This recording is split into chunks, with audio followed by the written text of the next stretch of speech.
Sambil dibuka ya Bunda. Alhamdulillah Bunda sudah membersamai kita hari ini.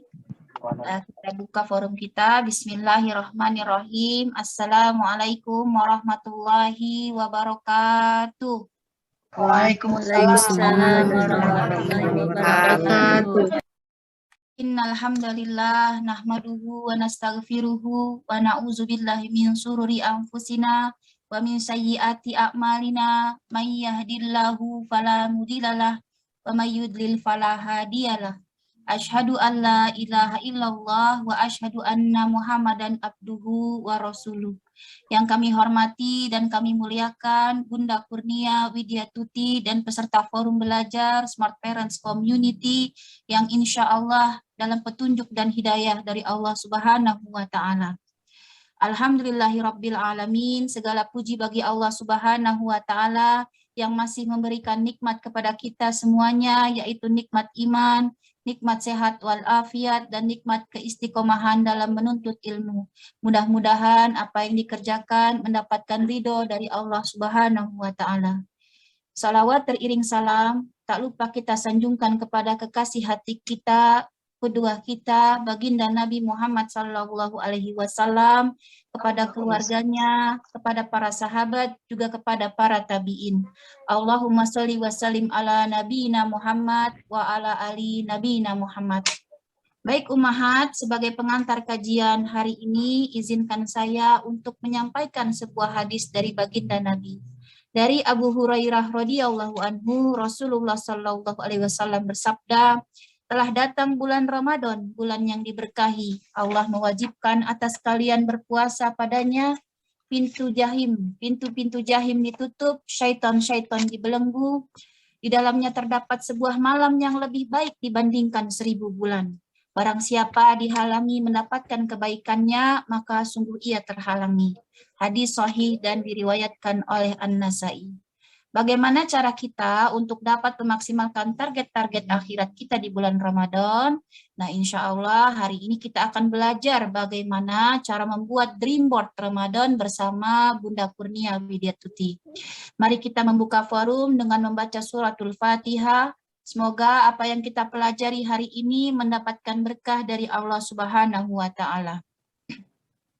Ala hadihi niyah wa ala kulli niyatin salihah bisiril Fatihah.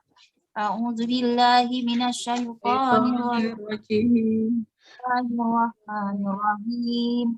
Alhamdulillahi rabbil alamin. Arrahmanir rahim. Maliki yaumiddin. Iyyaka na'budu wa iyyaka nasta'in. Ihdinas siratal mustaqim. Siratal ladzina an'amta 'alaihim ghairil maghdubi 'alaihim waladdallin. Amin. Amin amin ya rabbal alamin. Untuk mempersingkat kata dan memulai forum, kami sambut Bunda Kurnia Widiatuti untuk berbagi ilmunya kepada kami semua di sini. Kepada Bunda Kurnia Widiatuti, dengan segala hormat, waktu dan tempat, kami persilahkan. Jazakallah Mbak Mimi, alhamdulillah. Ya, Bismillahirrahmanirrahim. Assalamualaikum warahmatullahi wabarakatuh. Waalaikumsalam warahmatullahi wabarakatuh. Wallazi anzala sakinata fi qulubil mu'minin liyasdadu imana ma imanihim walillahi junudus samawati wal ard wa kanallaha aliman hakiman. Allahumma sholli ala Muhammad wa barik alaihi wasallim. Alhamdulillah, puji syukur kepada Allah, Ibunda yang dirahmati, siang hari ini kita kembali bertemu di bulan Ramadan yang penuh dengan barokah. Semoga Allah berikan terus kepada kita nikmat menjalankan ibadah Ramadan ini dengan kualitas yang jauh lebih baik dari tahun ke tahun. Dan semoga Allah izinkan kita bisa memasuki Ramadan di tahun yang akan datang dengan keadaan tetap dalam keadaan sehat walafiat. Amin ya Allah ya Rabbal Alamin. Salawat dan salam kepada Nabi besar kita Muhammad Sallallahu Alaihi Wasallam beserta keluarga, para sahabat, serta orang-orang yang senantiasa berjuang di jalan Allah hingga yaumil akhir. Hari ini kita akan membahas tentang dream board. Gitu. Mungkin satu hal yang jarang kita dengar bahwa Ramadan dikaitkan dengan sebuah papan impian. Gitu. Papan impian, dream board itu papan impian bulan Ramadan. Karena banyak sebagian orang hanya menjalankannya dengan aktivitas yang berbeda saja. Ya. Kalau Sebelum-sebelumnya mereka tidak pernah menjalankan sholat malam, maka dengan hadirnya Ramadan, mereka jadi rajin sholat malam dengan bentuk tarawih. Sebelumnya mereka tidak pernah berpuasa, lalu Allah hadirkan puasa sehingga mereka menahan lapar, haus, dan juga menahan diri dari segala gangguan-gangguan berpuasa. Perbedaan yang mereka tadinya tidak pernah tilawah secara rutin, maka dikejarlah target-target tilawahnya dengan baik. Tapi ada yang terlewat dari semua hal, yaitu memanfaatkan Ramadan sebagai momentum perubahan dalam kehidupan, yaitu mengubah kehidupan kita menjadi betul-betul berbeda dari tahun-tahun sesudahnya. Yang membuat kita semua berubah menjadi pribadi baru yang kita sendiri pun menjadi heran. Kok kita bisa berubah menjadi pribadi baru yang betul-betul sesuai dengan apa yang diizinkan atau diinginkan oleh Allah Subhanahu wa taala. Dan inilah yang perlu kita kejar ya di target Ramadan ini, yaitu membangun impian-impian terbaik dan bagaimana cara kita mengubah paradigma berpikir kita supaya mimpi-mimpi kita untuk mengubah hidup kita menjadi berbeda itu diiringi juga dengan perubahan-perubahan diri.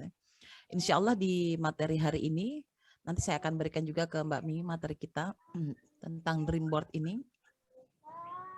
Ini dia ya materinya. Dream board Ramadan ya, bagaimana kita membuat tampan impian di bulan Ramadan agar track mimpi kita dan juga kita mampu menjelajah dunia diri kita sendiri dengan cara yang terbaik dan akhirnya mimpi-mimpi kita insya Allah bisa terwujud pasca Ramadan dan juga kita memang memiliki kualitas keimanan yang jauh lebih berkualitas dibandingkan sebelumnya. Nah, yang pertama, Ibunda yang dirahmati Allah, sesungguhnya hidup kita itu adalah miracle gitu ya. Keajaiban demi keajaiban. Ya. Di dalam teori relativitasnya Einstein, kelihatannya ini adalah teori fisika, ya fisika yang kita kenal dengan teori relativitas Einstein, atau dengan rumus yang sangat masyhur kita kenal E sama dengan mc kuadrat, ya. E sama dengan mc kuadrat. Dalam penerapannya kita seringkali menganggap bahwa ini mah gak ada hubungannya dengan hidup kita, tapi ternyata ini sangat berhubungan dengan hidup kita. Einstein adalah orang yang sebetulnya dia awalnya tidak mengakui tentang adanya Tuhan. Tetapi disebabkan pengetahuan yang menjelajah dunia ilmu pengetahuan, membedah tentang teori alam semesta, membuat beliau mampu mengakui bahwa di balik semua penciptaan Allah ini ada the miracle hand katanya, ada tangan ajaib yang menggerakkan semua sistem ini secara teratur dan sangat luar biasa. Sehingga akhirnya tanpa disadari oleh Einstein, beliau akhirnya bertuhan dengan sendirinya, tetapi tidak beragama gitu ya. Dia mengakui tentang keberadaan Tuhan, tetapi dia tidak beragama. Nah, inilah yang menarik dari Einstein. Ini sebetulnya adalah fitrahnya yang berbicara tentang adanya Allah. Karena kan kita semua aslinya fitrahnya kenal Allah. Tetapi disebabkan di muka bumi ini banyaknya penyimpangan-penyimpangan tentang ketauhidan membuat semua orang menjadi bingung ya, termasuk diantaranya orang paling pintar bernama Einstein ini. Dan pada akhirnya dia mengakui tentang adanya Tuhan gitu. Nah, ada salah satu pandangan Einstein yang menarik gitu. Ada dua cara dalam menjalani hidup Anda kata Einstein.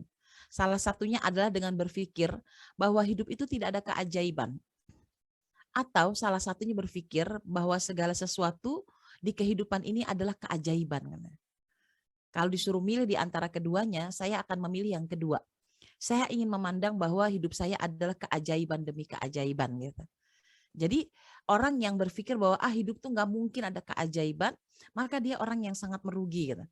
Tetapi orang yang bisa mengakui tentang hidupnya itu adalah kumpulan keajaiban demi keajaiban, maka dia akan merasakan bagaimana miracle-nya Allah, keajaibannya Allah itu bisa turun kepada dirinya dan dia sendiri sampai kaget gitu. Ya, dalam bahasan sebelumnya tentang Al-Quran kita bicara tentang kudrah dan irodahnya Allah itu akan turun kepada manusia dengan cara kun fayakun. Gitu. Kun fayakun. Apa yang Allah kehendaki maka itu akan terjadi. Mari kita lihat bagaimana cara penerapan miracle-nya Einstein ini ya. Karena nih teori ini ternyata teori yang berlaku juga dengan sistem fitrah alam semesta gitu. Disebutnya ayat-ayat kauniyah ya, ayat kauniyah. Jika E itu adalah energi, M ini adalah massa atau benda, C ini adalah kecepatan, dan kecepatan yang dipilih adalah yang tercepat saat ini di muka bumi adalah kecepatan cahaya. Kalau kecepatan suara belum nyampe, cahaya udah nyampe duluan ke ujung gitu. Sehingga akhirnya kecepatan yang paling cepat saat ini yang dipandang oleh manusia adalah kecepatan cahaya. Nah, mari kita lihat penggunaan rumus ini ya. Menurut Einstein, M dikali C kuadrat sama dengan energi kan gitu ya, sama dengan energi. Ternyata kalau kita bahasakan dengan bahasa Indonesia, maka bunyi akan menjadi seperti ini. Jika kita, nih masa ini adalah kita, melakukan perubahan, jadi bergerak dengan jarak yang sangat cepat. C kuadrat ini berarti kan kecepatan cahaya dikali kecepatan cahaya lagi. Jadi benar-benar super cepat. Ya. Jadi bahasanya adalah jika kita melakukan perubahan dengan sangat cepat, maka kita akan mendapatkan energi yang sangat besar gitu ya, energi sangat besar. Jadi saya mau bilang begini, kita bisa mengubah nasib secara kun fayakun dengan satu syarat. Kita mau mengubah diri kita dengan cepat. Kalau perlu sangat cepat. Jangan ditunda-tunda gitu. Dan Ramadan hari ini mengajarkan kita mampu melakukan perubahan dengan cepat. Gitu. 1 hari sebelum Ramadan, saya dan anak-anak masih nongkrong di mall gitu ya, masih nongkrong di mall. Kita bilang ini makan siang terakhir, gitu. Makan siang terakhir. Karena kita akan menghabiskan hari itu untuk pengen makan apa, besok mau puasa kan ya. Lalu kemudian besoknya kita bisa berubah dengan drastis, nggak makan sama sekali dan kita nggak ngerasa terganggu gitu, biasa-biasa aja gitu. Nah, sebab perubahan yang tadinya drastis dari banyak makan lalu kemudian tidak menjadi makan inilah membuat kita ternyata memiliki energi yang kuat dan besar untuk menjaga keimanan kita gitu. Masya Allah gitu. Jadi salah satu syarat untuk menjadi orang yang setiap papan impiannya, doa-doa yang dipanjatkan kepada Allah, mimpi-mimpinya yang ingin diwujudkan oleh Allah itu adalah lakukanlah perubahan itu dengan cepat. Jangan pernah ditunda. Yang nggak pernah sholat malam jadi sholat malam. Maka nanti setelah Ramadan jangan sampai meninggalkan sholat malam. Walaupun hanya 1 malam saja. Upayakan sebelum sholat isya, setelah sholat isya, sholat malam dulu sebelum kita tidur. Sehingga kita tidak meninggalkan qiyamul lail. Dan itu cara kita untuk mau mengubah dengan cepat kebiasaan-kebiasaan kita. Yang biasanya nggak pernah sholat duha, di Ramadan bisa sempat sholat duha. Maka lakukan perubahan itu di masa yang akan datang. Insya Allah, Allah akan berikan kekuatan perubahan yang luar biasa juga gitu ya. Cepat sampai kita sendiri kaget. Dari nggak punya duit jadi punya duit gitu ya. Dari hidupnya kayaknya dagangan lagi seret, tiba-tiba dagangan menjadi laris gitu. Ya, benar-benar ini keajaiban yang bisa diambil oleh kita. Rumusnya ini saja gitu ya. Jika kita melakukan perubahan dengan sangat cepat, maka kita akan mendapatkan energi atau kekuatan yang sangat besar. Lalu yang berikutnya, teori tentang perubahan itu sendiri ya. Ternyata saya menyebutnya dengan istilah teori satu jentikan jari. Klik gitu ya, klik itu langsung bisa kita dapatkan. Dalam Quran surah Yasin ayat ke-82, innama amruhu idza arada syai'an ayyakula lahu kun fayakun. Jadi sesungguhnya keadaannya apabila ia menghendaki sesuatu, maka hanyalah berkata kepadanya, jadilah maka jadilah ia. Gitu. Jadi jika Allah menghendaki sesuatu untuk bisa terjadi atas hidup kita, maka dia cukup mengatakan kun, maka fayakun. Terjadilah apa yang diinginkan. Inilah yang disebut perubahan yang sangat cepat. Jadi teori miracle itu memang ada di dalam Quran. Gitu. Atau teori miracle lainnya ada dalam hadis Rasulullah SAW. Ana inda joni abdibi katanya. Sesungguhnya aku bersama dengan persangkaan hambaku katanya. Dan hadis ini panjang aslinya ya. Jadi kalau dipanjangin aku akan bersamanya ketika ia mengingatku. Jika ia mengingatku saat sendirian, aku akan mengingatnya dalam diriku. Jika ia mengingatku di antara suatu kumpulan atau di tengah keramaian, maka aku akan mengingatnya di kumpulan yang lebih baik daripada itu, yaitu kumpulan para malaikat-malaikat Allah. Kebayang ya, kalau kita selalu jaga prasangka baik kita kepada Allah, maka semua yang kita sangkakan itu akan menjadikan keajaiban. Bahkan kita lagi sendirian, Allah mengingat kita dalam kesendiriannya. Bahkan Allah mengingat kita tuh secara spesial gitu. Diingatnya dalam dirinya katanya. Lalu kemudian kalau kita lagi ramai-ramai ingat Allah juga gitu sampai takjub ngelihat keramaian, Masya Allah. Misalkan buka puasa di mall gitu ya. Masya Allah yang pengen buka puasa sampai ngantri-ngantri gitu ya. Menyebut nama Allah saja, mengingat Allah dalam keadaan seperti itu saja. Maka Allah mengingat kita di antara kumpulan para malaikat gitu. disebut-sebut nama kita itu umat.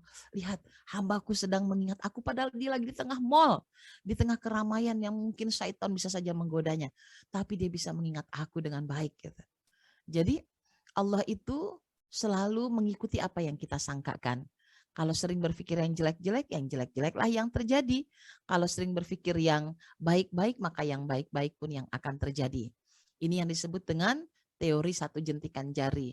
Jadi pakai aja dua rumus ini, meyakini Allah bisa melakukan sesuatu secara kun fayakun, dan meyakini Allah bersama dengan persepsi kita sendiri.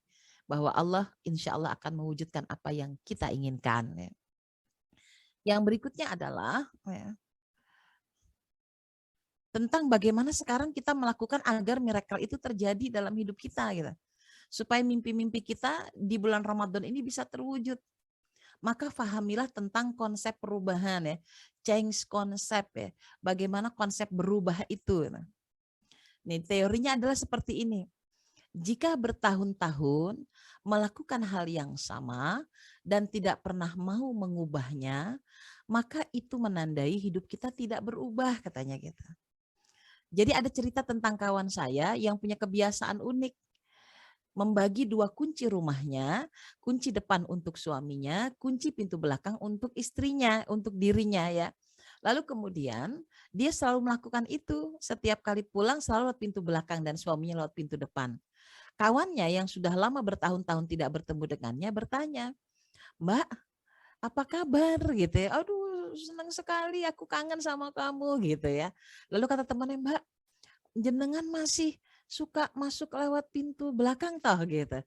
"Masih lah, kamu tuh kok inget aja sih kalau aku selalu masuk lewat pintu belakang, masih sampai sekarang. Suamiku ya gitu, aku ya gitu," katanya gitu.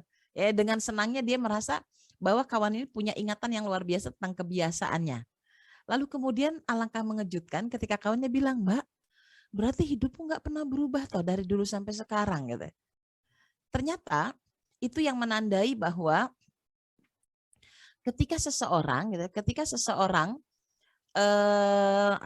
melakukan hal yang berulang-ulang selama bertahun-tahun, bahwa hidupnya itu nggak mengalami perubahan secara signifikan. Dia kaget gitu ketika kawannya mengingatkan itu.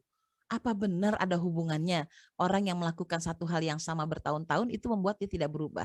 Ternyata benar gitu ya, secara teori otak itu benar bahwa itu tidak memberikan kesempatan kepada ruang otak untuk melakukan hal yang berbeda gitu dari biasanya. Dan akhirnya teman-teman semua akhwat filah yang dirahmati Allah, kawan saya ini mengubah yang tadinya sering lewat pintu belakang jadi lewat pintu depan gitu ya. Sebentar saya izin nih, di Depok lagi hujan, saya mau mengingatkan anak saya dulu ya. Sebentar.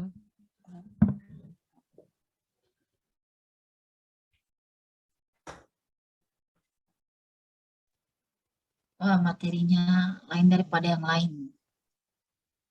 Jangan ada yang ngantuk ya. Kayaknya pada melek semua nih. Waduh, target apaan nih katanya. Mau ancang-ancang kuda semua kayaknya nih, menani. Suara bundanya lembut banget, Iya, lembut banget ya, Masya Allah, tabarakallah. hampir nggak terdengar. Emang nggak, audionya nggak dibuka.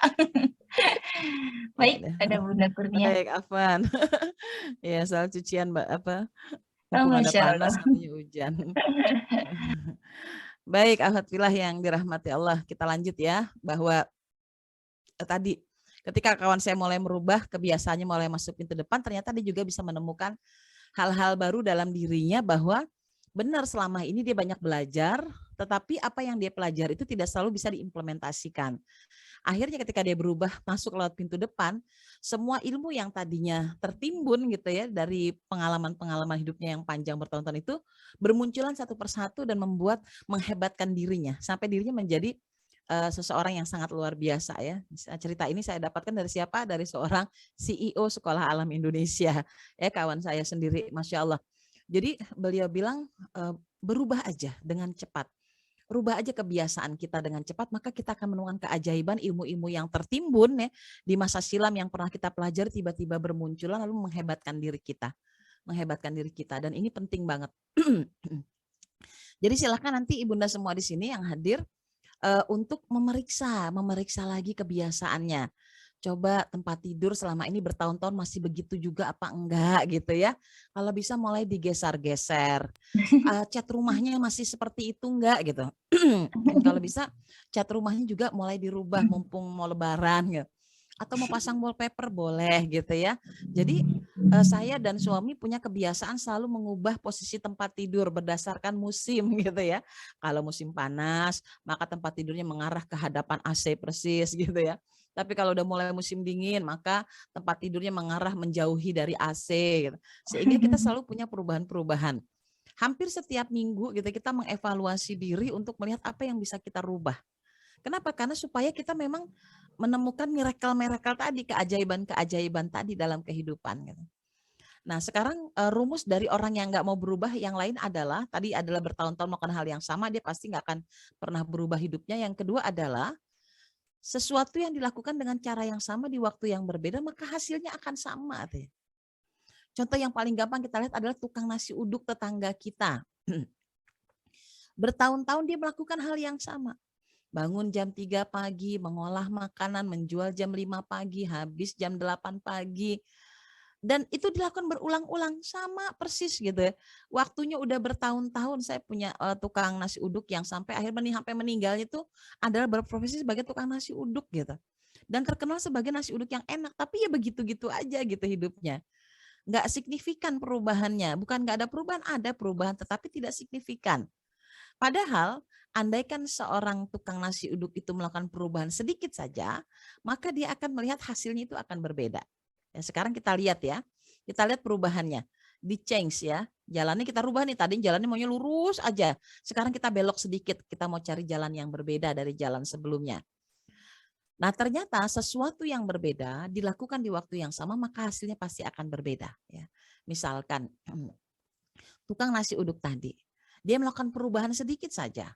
Kalau sebelumnya mungkin dia hanya jualan nasi uduk dengan tambahan lauk bihun sama tempe orek, maka dia memperkaya dirinya, yaitu menambah gitu ya, ada topping lain gitu ya yang disiapkan. Di situ ada telur bulatnya, bukan cuma ada bakwan tahu dan tempe gitu ya yang dia siapkan, tapi dia nambah ada topping telurnya, mungkin ada topping gudeg gitu ya, kemudian ada topping kikil, ada topping apa lagi, sambal goreng kentang.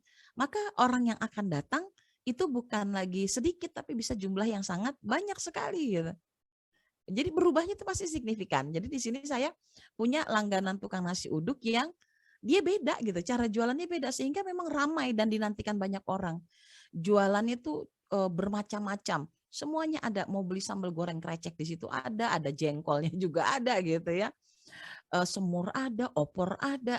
Jadi orang bisa memilih sesuai selera yang lebih banyak. Dan yang datang bukan cuma dari orang sekitar. Orang rela naik mobil, naik motor untuk mendekati tempat tersebut. Nah, ini yang disebut berubah sedikit saja, maka membuat orang-orang bisa datang gitu kepada kita. Itu gitu. Jadi kita juga gitu gitu. Kalau kita pengen jadi orang yang berbeda, coba aja deh rubahnya sederhana. Sebelumnya nggak pernah baca Quran. Terus jadi orang yang rajin baca Quran, beda hasilnya. Rezekinya beda, nasinya beda gitu ya. Semuanya akan berbeda gitu. Hanya dengan mengubah sedikit saja. Nggak banyak kok Allah mintanya, sedikit aja. Yang tadinya nggak pernah punya kebiasaan zikir pagi. Udahlah sekarang saya mau jadi rajin zikir pagi, jadi ahlu zikir gitu. Siapa tahu nanti pintu zikir masuk gitu ya. Saya masuk surganya lewat pintu zikir, ya udah zikir aja jadi ahlu zikir. Karena kan ada zikir yang memang baqiyatus salam ya, zikir la ilaha subhanallah walhamdulillah wala ilaha illallah Allahu akbar, zikir baqiyatus salam. Zikir yang akan bisa memberi syafaat itu adalah zikir seperti itu. Saya mau jadi ahli zikir aja, enggak apa-apa. Cuma merubah menjadi ahli zikir memungkinkan kita mendapatkan pintu rezeki yang berbeda dari sebelumnya gitu. Kan enak ya berarti ya gitu. Nah, dalam rumus yang tadi change ini berubah adalah misalkan juga sesuatu yang berbeda lakukan yang sama, pasti hasilnya beda katanya. Kita pengen bikin bolu ya. Kita bikin sama persis timbangannya. Kita bikin 2 bolu lah ya. Semuanya sama persis, enggak ada yang berbeda. Menteganya, terigunya, coklatnya. Kita mau bikin brownies ceritanya. Terus kemudian yang membedakan adalah di telurnya saja. Yang satu telurnya pakai telur diambil dari kulkas, yang satu adonan lagi diambil telurnya beli dari warung gitu. dan sama-sama dimixer dengan kecepatan yang sama, kemudian dipanggang dengan panggangan yang sama, panas yang sama, waktu durasinya sama, tetapi hasilnya beda ternyata. Kenapa? Karena yang pakai telur yang dari kulkas ternyata bolunya amblek gitu ya, jadi brownies beneran. Tapi bolu coklat yang pakai telur yang diambil dari warung masih hangat, itu bolunya mengembang gitu. Nah, ini yang unik gitu ya, unik dalam sebuah sistem perubahan. Di waktu yang sama kita berubah itu hasilnya pasti beda gitu.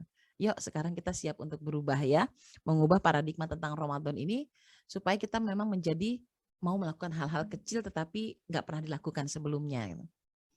Jadi ubahlah sedikit hidup kita dengan kebiasaan baru yang berbeda, maka akan membuat kita mengalami perubahan hidup. Gitu ya. Udah sedikit aja gitu ya berubahnya. Kalau banyak nanti ibu-ibu pada shock sendiri, ya toto jadi ahlu qiyamul lailnya sampai pol-polan ya, nggak tidur gitu ya. Puasanya juga pol-polan gitu ya. Sampai setiap hari puasa, bahkan di luar Ramadan puasanya tiap hari. Ya itu terlalu ekstrim ya. Jadilah orang yang sedikit saja karena Allah nggak minta banyak kok dari kita. Minta sedikit maka insya Allah kita berubah. Yang berikutnya adalah ini gitu ya. Rahasia perubahan itu ada 5 rahasianya ya. 5 rahasia sukses dengan perubahan yang kita inginkan. Yang pertama adalah belajarlah dari pengalaman hidup orang lain. Jadi cari orang yang lebih sukses dari kita, cari orang yang lebih berhasil dari kita dan berkawanlah dengan mereka. Dulu waktu saya punya anak masih kecil-kecil, ya saya berkeluh kesah kepada kawan saya yang anaknya sudah besar-besar dan dia sepertinya begitu enjoy gitu ya. Saya saksikan hidup dia enak banget, bisa ke sana kemari, dakwah ke sana kemari, hafalan Qur'annya banyak ya, ngurusin kegiatan sosial di mana-mana. Sementara saya gitu, terhalang dengan anak-anak saya 4 orang yang kecil-kecil gitu. Padahal dulunya ketika saya masih gadis, saya adalah seorang aktivis dakwah gitu. Yang kalau dakwah itu bukan lagi keluar sekedar di lingkungan sekolah atau di sekitar kampus, tapi bisa antar kampus, bahkan antar daerah gitu ya. Dan ketika saya jadi ibu rumah tangga, saya merasa dikukung ya. Lalu saya bilang sama kawan saya gini, hari ini saya sedih dengan hidup saya. Gitu. Saya kecewa sekali karena saya nggak bisa melakukan apa-apa. Saya sangat diganggu oleh anak-anak saya. Saya selalu mau sholat aja diganggu, mau baca Quran aja diganggu. Jadi saya tuh nggak bisa ngapalin Quran yang enak, saya baca Quran yang enak, sholat malam yang enak, saya nggak bisa. Bahkan sholat ibadah yang rutin aja saya diganggu gitu. Saya ceritakan keluh kesah saya itu kepada kawan saya ini. Gitu. Nah yang menarik kawan saya itu memeluk saya dengan mengatakan, Nia, ketahuilah gitu, hari ini ibadahmu sedang diganti oleh Allah. Ibadahmu bukan dengan kelezatan tilawatil Quran. Ibadahmu bukan dengan kelezatan menghafal Quran. Ibadahmu adalah kelezatan mengasuh anak-anakmu menjadi anak-anak hebat di masa depan. Maka nikmatilah pengasuhan itu, kata dia gitu. Itu saya langsung jelek gitu ya, kaget gitu. Lalu dia bilang, suatu hari nanti kamu akan menjadi seperti saya. Anak-anakmu besar, masuk sekolah, dan kamu bisa mengembangkan dirimu dalam dunia dakwah yang lebih luas lagi gitu. Dan ternyata apa yang dikatakan oleh kawan saya ini benar gitu. Sekarang apa yang saya dapatkan? Saya betul-betul bisa mengembangkan dakwah sampai ke seluruh Indonesia. Bahkan kadangkala ke luar negeri gitu ya. Ini benar-benar anugerah dari Allah. Bahwa bertemu dengan orang yang lebih berpengalaman itu membuat kita lebih bijaksana terhadap diri kita sendiri, nggak berkeluh kesah tentang keriuhan yang kita alami. Maka menikmati bagian dari itu adalah bagian yang membuat kita akhirnya akan mendapatkan anugerah demi anugerah. Akhirnya saya mengubah, menjadikan pengasuhan anak saya menjadi pelajaran berharga di hari ini. Di antaranya adalah yang nanti akan saya bagikan, bagaimana saya menyajikan Ramadan pada anak-anak ketika dari mereka masih kecil sampai sekarang gitu ya, menyiapkan agenda-agenda kebaikan buat mereka semua. Nah yang kedua adalah ibunda semua, rahasia sukses dengan perubahan diri ini dengan cara kurangilah hiruk pikuk di pagi hari. Ini kelihatannya remeh tetapi penting gitu ya ternyata. Hiruk pikuk di pagi hari itu apa sih gitu yang sering kita alami gitu. Saya ini suka ngalamin kayak misalkan karena anak saya udah besar-besar ya, udah mahasiswa semua. Jadi kami punya pembagian tugas, yang bertugas untuk mencuci piring itu si bungsu gitu. Tapi jika dia pulang kemalaman karena mengajar, kelelahan, maka ada kalanya cucian piring tidak dikerjakan di malam hari. Jadi esok harinya tugas saya yang masak sahur misalkan, itu akan menghabiskan waktu untuk mencuci piring gitu. Sehingga akhirnya memakan durasi. Kalau sudah mau imsak bagaimana segala macam gitu ya. Maka itu yang disebut dengan hiruk pikuk. Seringkali kita mengalami hiruk pikuk disebabkan karena kita masih menyisakan pekerjaan kemarin untuk dikerjakan di hari ini. Jadi mulai sekarang jadilah ibu yang lebih pandai mengatur hidup gitu ya, mengatur hidup dengan mengurangi kekacauan dan hiruk pikuk di pagi hari ini.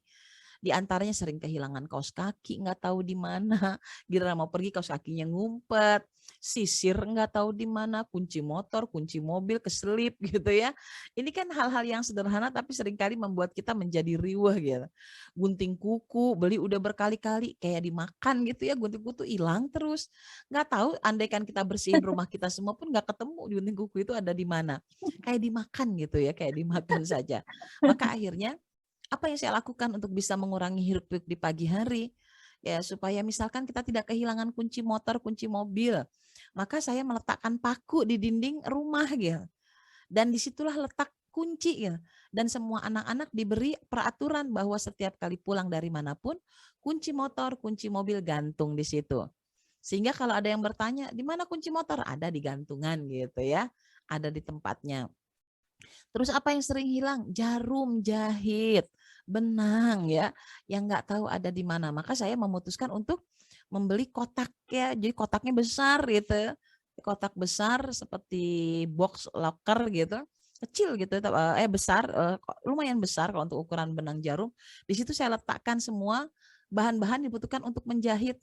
Benang dengan aneka warna, ini sekarang udah mulai habis benang-benangnya juga, kita mesti belanja lagi. Di situ ada kancing, ada jarum yang banyak, ada mata nenek yang buat masukin benang supaya nggak minta tolong orang lain. Semuanya ada, pendedel itu ada di situ, gunting semua ada di sana. Jadi kalau misalkan kita mau menjahit, kita nggak cari-cari di mana jarum jahit, ada di kotaknya gitu. Maka kalau mereka mau menjahit, kotaknya sekalian dibawa gitu, sekalian dibawa supaya apa? Supaya nggak hilang, dan kotaknya kan besar jadi kelihatan. Mau nggak mau semua jadi ada pada tempatnya. Lalu kemudian apa? Gunting kuku sering kali hilang ya. Gunting sering hilang, berarti kita beli gunting kuku yang satu set. Kan tuh yang satu set lengkap dengan seperti untuk manikur pedikur. Ada tempatnya juga. Nah, karena dia ada tempatnya, ukurannya besar, maka benda seperti ini nggak mudah hilang. Karena kelihatan gitu ya, karena kelihatan. Tapi kalau bentuknya cuma gunting kuku doang sendirian, ya udahlah gampang hilang gitu. Seperti itu Ibunda. Saya juga sering punya problem dengan kaos kaki yang selalu hilang. Maka apa solusinya? Solusi yang paling saya cari gampang adalah saya beli kaos kaki lagi aja gitu ya. Jadi daripada saya pusing di mana gitu ya, biasanya saya adalah mengumpulkan, punya stok kaos kaki yang sangat banyak ya. Kaos kaki baru yang sangat banyak, kalau udah ngumpet udahlah ambil kaos kaki baru aja gitu. Di mobil juga ada kaos kaki gitu. Jadi kalau kita buru-buru nggak sempat pakai kaos kaki karena harus nyari-nyari, maka di mobil juga sudah tersedia kaos kaki alternatif ya, supaya bisa dipakai pada saat kita tergesa-gesa untuk berangkat ya. Kayak gitu Bun gitu ya, dibiasain untuk mengurangi hiruk pikuk di pagi hari. Pokoknya pekerjaan-pekerjaan yang mengganggu, sampah-sampah itu sebaiknya sudah di clearance, sudah dibersihkan sejak malam hari supaya esok hari kita menjadi pribadi baru yang sangat luar biasa gitu ya. Yang ketiga adalah selalu ada yang diperbaiki meskipun itu hanya sedikit. Pokoknya ada yang diperbaiki aja di rumah kita. Entah itu merapikan meja kerja kita, entah itu mengganti spray gitu ya di rumah kita, entah itu menata gantungan baju, menata buku. Pokoknya selalu ada yang diperbaiki meskipun itu kecil ya. Entah itu menyusun spidol-spidol ya, kadang-kadang saya gitu ngerapin spidol-spidol, aduh ini kumpulan pensil, kumpulan pulpen saya saling seliweran gitu ya, nggak sesuai dengan jenisnya, maka saya kumpulkan sesuai dengan jenisnya gitu. Yang tidak dibutuhkan masukkan ke dalam kotaknya lagi. Kayak gitu gitu. Itu dirapi-rapihin walaupun cuma sedikit. Kenapa? Karena ternyata itu bisa membuat kita punya perubahan hidup yang besar. Nah yang keempat adalah syukuri setiap perubahan meskipun itu nggak banyak gitu.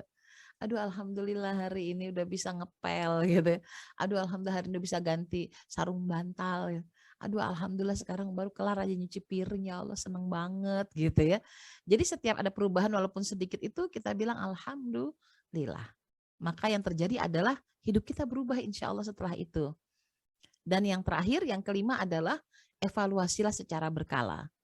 Jadi biasakan melakukan evaluasi secara berkala, misalkan kayak kemarin tuh saya sampai pergi ke IKEA ya, khusus ke IKEA untuk cari tempat apa tuh keranjang baju ya, kan di sana tuh keranjang bajunya unik, bisa dilipat, harganya juga murah lah 50 ribuan. Terus awalnya beli satu, ternyata kok enak ya, simple dan praktis, terus rumah semakin tertata lah gitu. Akhirnya beli lagi gitu. Jadi dievaluasi, ada yang membuat semakin rapi, itu yang kita tambahkan, dijadikan sebagai evaluasi rutin, menambah aset ya, aset-aset yang lebih baik. Nah, Ibunda dan yang dirahmati Allah, dari mana saya belajar ini? Ya saya membaca buku KonMari ya. KonMari itu ditemukan oleh Marie Kondo, seorang gadis Jepang yang punya hobi beberes rumah kan. Hobinya beberes rumah. Ini kan menarik ya. Ada anak gadis punya hobi beberes rumah sehingga akhirnya dia itu selalu dimanfaatkan oleh kakaknya, ibunya untuk beberes rumah. Jadi kakak sama ibunya tuh berantakan hidupnya, udahlah kalau rumah berantakan tinggal aja ada Mary yang bakal ngerapihin. Dan Mary karena hobinya adalah beberes rumah, dia seneng-seneng aja gitu, nggak ngerasa bermasalah dengan kemalesan dari orang tua dan kakak-kakaknya. Sampai suatu hari dia menuliskan sebuah buku tentang teori beberes, ya. Namanya KonMari. Nah ternyata teori ini berkembang sampai ke seluruh dunia. Gitu. Ribuan orang merasakan manfaat dari teorinya KonMari merapihkan rumah. Gitu. Dan akhirnya dia menjadi klien konsultasi beberes rumah. Setiap ada klien yang merasa rumahnya perlu dirapihkan, maka mereka memanggil Mary gitu, untuk dengan timnya. Jadi Mary punya tim pembeberes rumah yang dipanggil, lalu dia merapihkan rumah orang tersebut. Gitu. Dan ribuan orang yang menjadi klien dari Mary Kondo, dia punya uang yang sangat banyak di usia mudanya. Dan apa yang didapat dari cerita itu, Mary Kondo mengatakan ternyata klien-klien saya mengatakan, dan ini hal yang tidak disangka sendiri oleh Mary, mereka semua mengatakan hidup kami berubah setelah kami beberes rumah, merapikan rumah kami, yaitu ada yang mau cerai, gak jadi cerai, ada yang sering bertengkar anak dengan orang tua, menjadi sangat penuh cinta, keluarganya harmonis kembali, yang pasangan tidak punya anak bisa punya anak, yang tadinya bisnisnya selalu penuh gangguan, penuh masalah, bisnis menjadi lancar ya, karena kan rumahnya rapi dan bersih, sehingga memungkinkan orang itu melakukan eksplorasi dirinya menjadi lebih maksimal ya, berpikirnya juga lebih enjoy, karena rumahnya tuh ya rapih gitu ya, nikmat gitu. Nah ini yang menarik gitu dari teori tentang perubahan. Jadi sekarang kita udah tahu ya bahwa Ramadan ini aslinya adalah mengajarkan kita teori merapihkan ya, bebenah kan kemarin awal-awal Ramadan kalau bisa rumah kita dihias kan gitu ya. Ketika Ramadan akan datang kita bebersih. Kan zaman dulu tuh orang-orang tua kita nyuruh kita gosok gigi pakai tumbukan ya. Saya masih ngalamin pakai tumbukan batu bata merah, terus ngalamin keramas pakai merang gitu. Sabunnya tuh dari merang gitu dan memang berbusa ya. Saya juga aneh tuh dengan merang yang dibakar bisa berbusa. Dan itu ternyata adalah teori tentang kebersihan. Teori menata rumah, menyiapkan penganan, semuanya rapih ya. Itu saya alami masa kecil saya, mukena sudah ditata, lalu kemudian saya waktu itu di kampung, kita pergi malam hari membawa obor untuk pergi ke disebutnya tuh musola ya, musola atau apa ya saya lupa namanya, musola lah gitu, musola yang tempat kecil sekali gitu ya, orang-orang biasa tadarusan, anak kecil belajar, dan saya ada di sana. Rupanya itu hikmah gitu ya, Ramadan membuat semua kita tuh bergerak, menyiapkan segala sesuatunya dengan baik untuk menata diri ya, menjadi lebih baik. Masya Allah gitu. Ini yang bisa kita pelajari tentang perubahan. Mudah-mudahan Ibunda dan yang hadir pada hari ini bisa mulai menata, oh iya nih ada yang perlu diberesin dari rumah gue nih apa ya. Kalau perlu beli alat beli aja gitu ya supaya hidup menjadi lebih mudah ya. Kemarin juga saya selama menjelang Ramadan saya lihat-lihat dulu gitu ya. Apa nih yang enggak efektif di rumah, saya piring gitu ya, piring saya entah ada di mana, kan piring tuh kayak dimakan ya, pecah enggak tapi kagak ada gitu ngumpetnya di mana. Ya udah saya beli piring baru. Kemudian sendok kita sudah mulai kurang, kita beli sendok baru. Mangkok gitu disiapkan sehingga akhirnya kita tetapkan bahwa nanti kalau buka puasa sama sahur ini sudah ada di meja makan, sendoknya sudah ada, mangkuknya sudah ada, piringnya juga sudah ada. Jadi setiap kali habis makan cuci piringnya masing-masing, letakkan lagi di meja makan kita. Dan itu alhamdulillah mengurangi kelelahan. Kita nggak perlu nyuci piring sampai bertumpuk-tumpuk. Karena semuanya sudah rapih ya, sudah rapih. Benar-benar dipersiapkan dengan baik. Masya Allah gitu, Ramadan itu membuat kita lebih tertata. Ini hikmah yang saya dapatkan. Nah, yang berikutnya adalah Ibunda, sekarang bagaimana kita membangun mimpi itu sendiri. Gitu. Start with a dream gitu ya. Mari kita memulai dengan sebuah impian. Nah, saya biasanya mengajak anak-anak saya, juga diri saya sendiri tentunya, untuk memikirkan tentang hal-hal yang menjadi urusan akhiratku gitu. Saya pengen apa nih? Nah, kalau sekarang saya lagi kebiasaan saya sekarang adalah menghafal surah Yasin, targetnya menghafal surah Yasin, lalu menghafal Asmaul Husna, lalu menghafal beberapa surat At-Taubah gitu ya, dan beberapa yang saya wajib untuk bisa saya dapatkan ba'da Ramadan ini dengan tambahan hafalan yang lebih banyak gitu. Ya saya tuliskan gitu, saya rencanakan. Atau pengen sedekah berapa? Oh sedekah 200 juta, 500 juta, walaupun bukan uang kita gitu ya. Tapi kita menggalang dana untuk bisa perolehan, mengajak orang-orang untuk bisa bersedekah. Saya sekarang lagi bikin gerakan namanya Gerakan Wakaf Quran Tulis ya. Hanya dengan 200.000 rupiah kita bisa membagi ya, Al-Quran Tulis kepada banyak orang ya. Kemarin saya ceritakan bahwa di sekolah yang kita kelola di di TPA kita, kebiasaan menulis Quran itu sudah dilakukan sangat lama. Ya mungkin sudah 10 tahun yang silam. Dari mereka anaknya masih dari si anak itu kecil-kecil sampai sekarang udah pada jadi gadis dan bujang ya. Mereka jadi soleh-solihah. Tadinya anak-anak itu anak nakal, anak-anak yang gak bisa diatur karena mereka anak yatim dan rata-rata anak orang miskin yang ibunya sibuk kerja di rumah. Jadi anak mereka liar ada di jalanan. Kita tolong, kita kumpulkan dan diterapi dengan Al-Quran tulis. Nah kemarin kabar terakhir bahwa anak-anak berteriak gitu ya, minta bu guru, kita mau dong nulis Quran lagi gitu ya. Kayaknya udah lama kan nulis Quran. Karena Al-Quran juga sudah tidak ada lagi, akhirnya apa? Dihapuslah gitu ya tulisan mereka di masa silam supaya mereka bisa menulis Quran lagi gitu. Jadi gurunya sekarang lagi pada sibuk ngapusin Quran lama mereka supaya mereka bisa menulis Al-Quran. Ini menjadi perhatian juga buat saya bahwa ya, bahkan hasil survei di Indonesia bahwa hampir 80% kaum muslimin Indonesia itu nggak punya Quran sendiri katanya. Sedih ya gitu ya. Dan 58%-nya mereka sudah kenal huruf Quran tapi selebihnya itu belum kenal huruf Quran. Dan mereka bisa baca Quran tapi belum tentu mereka bisa memiliki Quran, Masya Allah. Sedih gitu ya, kadang Qurannya minjem dari masjid segala macam, di rumah mereka nggak punya. Ini yang menjadi hati kita perlu digugah ya untuk urusan akhirat kita. Lalu ilmu ya, ilmu. Mau belajar apa? Silahkan dituliskan, ditambahkan. Ya, kita pengen dapat ilmu apa nih bulan Ramadan ini. Mau ilmu masak boleh, ilmu parenting boleh, ilmu-ilmu agama boleh, bebas pokoknya. Terus kesehatan, jangan lupa juga dituliskan ya. Saya juga targetin bahwa gula darah saya bisa normal pasca Ramadan ya.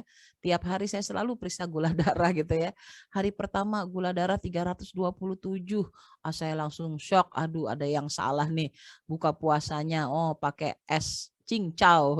Walaupun gulanya gula merah ternyata tetap membuat gula darah saya menjadi tinggi. Mulai dikurang-kurangi. Makan nasinya saya mulai ganti. Wah, harus nasinya pakai beras basmati supaya rendah gitu ya.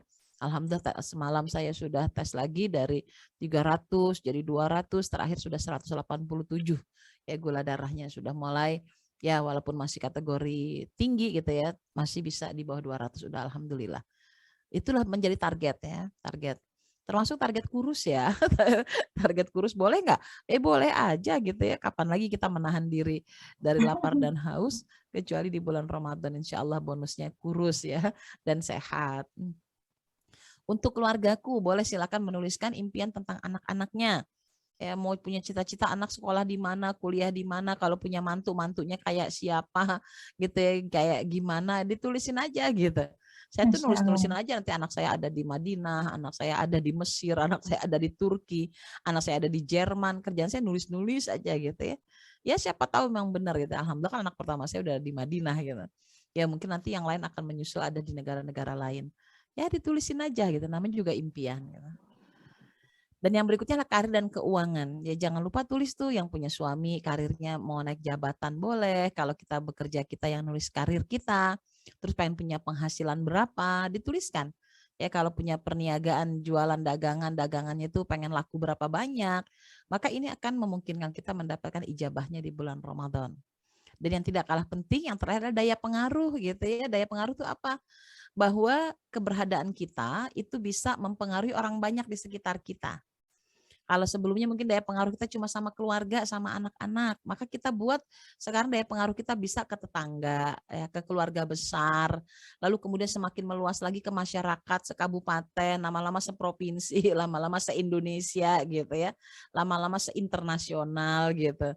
Maka saya juga membangun impian seperti itu ya. Dari dulu saya menuliskan, saya pengen jadi pembicara nasional, nulis aja gitu ya.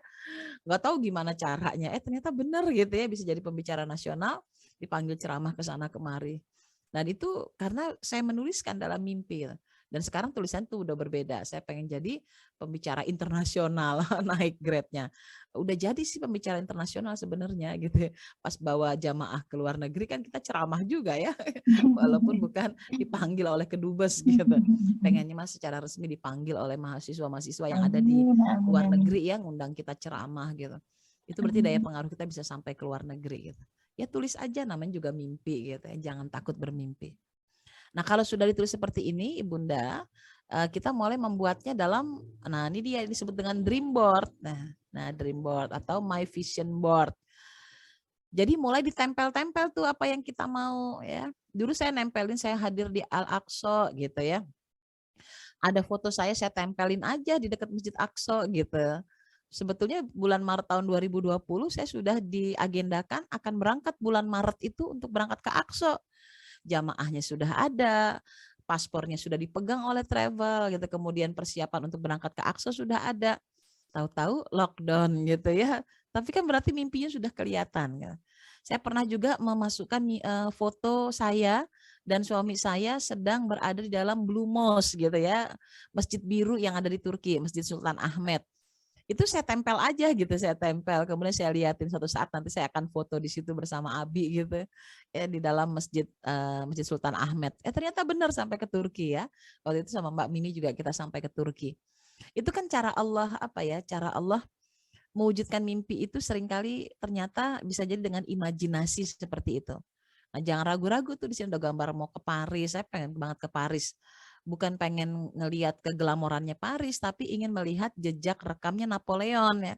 Karena katanya Napoleon itu dia itu membangun sebuah jalan ke Paris, jalan di Paris yang kalau kita lihat dari menaranya itu arahnya ternyata adalah mengarah ke wilayah Ka'bah gitu. Jadi karena selama ini peperangan-peperangan yang dilakukan oleh Napoleon itu adalah mengikuti jejak perjuangan Rasulullah Shallallahu Alaihi Wasallam gitu ya, dengan teori gerilyanya, dengan beberapa teori-teori keberaniannya, kayak gitu. Masya Allah. Ini dream board ya, kita coba buat. Ya. Sekarang mah enak ya, udah ada komputer, nggak usah gunting-gunting majalah. Nah saya izin batuk dulu nih. Masya Allah.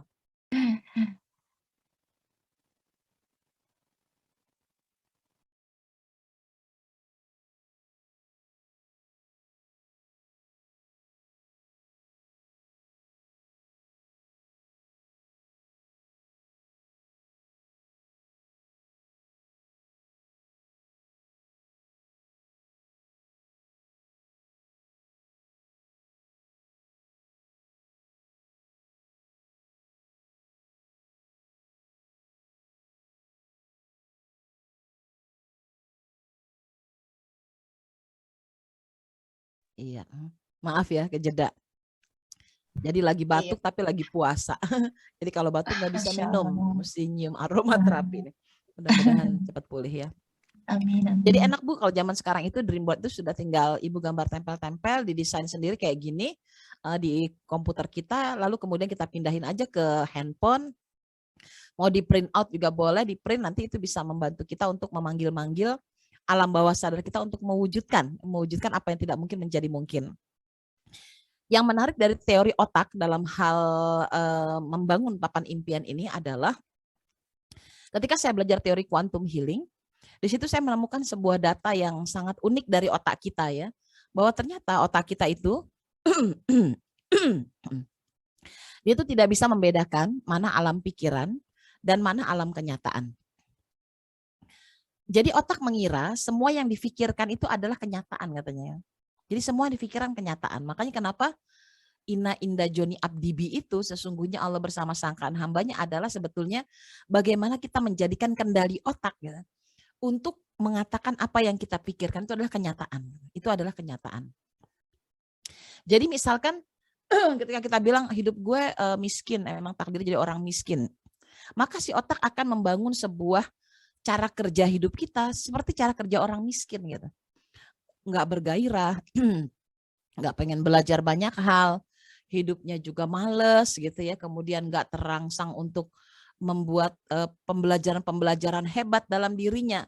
Kenapa? Karena dia membangun selnya adalah sel yang sel imajinasi dalam otaknya itu adalah hidup yang miskin gitu. Sehingga kemiskinan mendekat kepadanya. Bahkan otak sampai mempertemukan kita dengan orang-orang miskin yang sama dengan seperti yang kita pikirkan. Itu sangat berbahaya ketika kita otak yang kita pakai ini ternyata mengarahkan kita bukan dengan apa yang kita inginkan. Jadi ada sebuah penelitian tentang orang yang melakukan senam lantai ya, seorang atlet senam lantai dalam atlet olimpiade nih, dia latihan. Dia salto di udara lalu mencoba memegang besi dan ternyata dia terjatuh ya. Dia lakukan lagi, dia terjatuh lagi, dia lakukan lagi, dia terjatuh lagi. Sampai pelatihnya bilang, udahlah sekarang kamu duduk, sekarang kamu pejamkan matamu, lakukan latihan itu berulang-ulang dalam benakmu, dalam pikiranmu. Kamu lompat, salto, megang, berhasil, lompat, megang, berhasil. Itu terus gitu. Lalu kemudian setelah itu disuruh melakukan lagi untuk kesekian kalinya. Dan ternyata benar. Selesai dia membayangkan, dia berhasil. Dan akhirnya menjadi juara olimpiade. Kenapa dia bisa menjadi juara olimpiade? Karena tubuhnya itu mengatakan begini, bukankah engkau telah melakukan ini dan berlatih selama ratusan kali dan engkau selalu berhasil memegangnya? Maka aku akan membuat engkau bisa meraihnya kembali. Gitu. Jadi otak tuh kayak gitu uniknya. Nah, papan impian ini dibuat, tujuannya dream board ini dibuat adalah supaya otak mengira bahwa kita betul-betul telah sampai di tempat itu gitu. Kita sampai di Mekah dan Madinah, kita sampai kita pengen ke Turki, kita sampai ke Turki, kita pengen ke Eropa sampai ke Eropa. Gambar-gambar itu terus dipanggil di dalam benak kita dan suatu saat dengan cara apa yang terserah Allah lah gitu ya, mengantarkannya, kita akan sampai ke tempat itu dengan cara yang ajaib. Saya dulu ngebayangin Singapura dan Malaysia itu sangatlah jauh dan tidak terjangkau, sangat tidak terjangkau. Tapi bapak saya itu menghadiahkan saya sebuah atlas ya, peta. Waktu saya ulang tahun, dia pulang bawa atlas yang ukurannya besar, yang kalau dibuka itu atlasnya bisa jadi besar sekali. Lalu bisa dilipat lagi. Nah, si atlas ini yang membuat saya memiliki paradigma berpikir dunia yang seluas itu ternyata bisa kita jangkau dengan sangat mudah. Dan saya melihat Indonesia sangat kecil di antara benua-benua yang ada di sekitarnya. Berarti jarak antara Jawa, satu kota dengan kota yang lain sangat dekat. Sehingga membuat saya berpikir semua mungkin untuk saya jelajahi. Nah, ketika saya lihat ada Malaysia, ada Singapura, ada Bangkok di sekitar situ, saya bilang berarti kalau Indonesia saja bisa saya jelajahi, maka negara-negara terdekat yang ada di Indonesia tentu bisa saya jelajahi. Dan alhamdulillah 3 negara itu sudah bisa saya datangi. Ya, apakah pakai uang? Sama sekali saya nggak ngeluarin uang untuk bisa sampai ke negara itu. Semuanya ada hadiah yang mengantarkan saya untuk sampai ke Malaysia, ke Singapura, gitu, sampai ke Bangkok juga gitu. Itu buat saya amazing, gitu, amazing. Jadi keajaiban itu selalu datang dengan cara yang seperti itulah, gitu. Miracle banget lah. Terus saya melihat jarak antara Timur Tengah dengan Indonesia tak terlalu jauh. Saya mengatakan berarti saya pun bisa sampai ke wilayah Mekah dan Madinah. Sampai akhirnya tiap tahun bisa ke Mekah dan Madinah tanpa mengeluarkan uang. Masya Allah. Ya mudah-mudahan insya Allah dikasih panjang umur. Bulan Mei besok ya saya sudah dapat 2 agenda penerbangan ke Turki, langsung lanjut untuk umroh gitu ya, dengan kontrak eksklusif dari sebuah perusahaan. Jadi benar-benar saya melihatnya ajaib gitu ya, ajaib. Barusan saya dapat pengiriman Bun, siap-siap gitu ya, siap-siap sudah dikasih jadwalnya ya untuk bisa persiapan keberangkatan. Masya Allah. Jadi dream board ini benar-benar mewujudkan apa yang tidak mungkin menjadi mungkin. Lalu kemudian Ibunda kalau sudah bikin dream board jangan lupa mulai diimplementasikan dalam keseharian. Nah, ini kegiatan-kegiatan Ramadan saya bersama anak-anak ya. Kalau anak masih kecil-kecil mungkin ya tadi nih beli kayak gini-gini lah, beli gunting, beli kertas warna, beli ini batang es krim gitu, sedotan warna-warni. Ini semuanya menjadi agenda Ramadan selama mereka sibuk di rumah. Jadi nggak hanya ibadah tapi mereka berkreasi. Ya saya beli kain flanel lalu bikin kayak begini gitu ya, hiasan-hias ini contoh saja. Lalu menghias botol, kadang mencatnya. Ini kalau ini pakai benang-benang ini juga lucu gitu ya. Terus membeli buku ya, saya biasanya membeli buku ini, saya contohnya buku Kokoru. Saya biasanya beli buku ke Gramedia di bulan Rajab atau bulan Sya'ban supaya anak-anak bisa memilih buku apa yang mereka inginkan. Ada yang beli buku cara bikin es campur lah gitu ya, ada yang beli buku melipat kertas origami, ada yang beli buku membuat kartu lebaran. Pokoknya kita beli. Tujuannya adalah mengisi Ramadan. Ini kegiatan yang rutin ketika mereka masih kecil. Sekarang sih udah nggak begitu ya, udah beda lah, udah pada besar-besar, punya agenda buka puasa sendiri sama teman-teman. Sekarang ini, yang tidak kalah penting untuk agenda Ramadan kita adalah kita menyediakan buku-buku berkualitas ya. Nih, ini Mbak Mimi tahu nih ya, bisa beli di Mbak Mimi buku-bukunya. Mengenalkan Rasulullah, lalu saya bikin cerdas cermat, bikin agenda tebak-tebakan dari buku, misalkan carilah cerita tentang Abdul Muthalib ada di buku nomor gitu ya 2 gitu ya. Terus anak-anak nanti akan cari cerita Abdul Muthalib dari buku nomor 2 atau di buku supaya nggak rebutan, tiap anak dapat tugas masing-masing. Ada yang nyari buku nomor 2, ada nyari buku nomor 4. Kisah-kisahnya sudah saya buatkan gitu supaya mereka nanti bersemangat untuk menjelajah buku. Ini kegiatan menghabiskan buku-buku yang ada di rumah. Terus juga kalau udah agak besar ini buku mewarnai dalam bentuk doodle ya, doodle disebutnya. Lebih rumit tapi ini lebih menyenangkan buat anak-anak. Selain mereka memang ada aktivitas membaca Al-Qur'an, kemudian mereka punya aktivitas yang rutinnya ya memurojaah Al-Qur'an, enggak masalah kalau kita selipkan juga agenda santainya seperti ini. Gitu Bu. Nah, sekarang saya berikan juga untuk Ibunda semua ini hadiah aja. Template disebutnya printable yang bisa dipakai untuk mengevaluasi program-program Ramadan hariannya. Agenda hari ini apa aja silahkan ditulis. Jangan lupa misalkan kita mau bikin apa gitu ya ke anak-anak, ngasih pesan khusus. Hal yang harus dilakukan kira-kira apa yang pengen anak-anak supaya bisa upgrading gitu ya. Misalkan hal yang harus dilakukan setoran gitu ya, setoran Al-Qur'an 5 ayat atau 2 ayat atau 1 ayat gitu boleh. Atau yang seperti ini printable-nya betul printable. Agenda hari ini catatan penting, pesan untuk diri. Dikasih, ini ditempel Bu di rumah kalau bisa gitu ya, sambil di print ditempel. Mudah-mudahan anak-anak kita mendapatkan manfaat ya dari agenda Ramadan kita. Agenda hari ini jangan lupa daftar dan tugas. Nah kayak gini, ini contoh saja. Nanti materi ini saya bagikan, silahkan nanti di print ya, di print lalu kemudian ditempel di rumah. Agenda hari ini jangan lupa tugas penting. Aktivitas hari ini pengingat apa yang mau diingat. Gitu. Mau masak apa, mau beli apa, boleh. Gitu. Lalu kemudian ini. Sepertinya screen-nya belum berubah ya Bun ya? Belum berubah, apa di saya sih? Aja? Iya. Belum, saya masih berubah.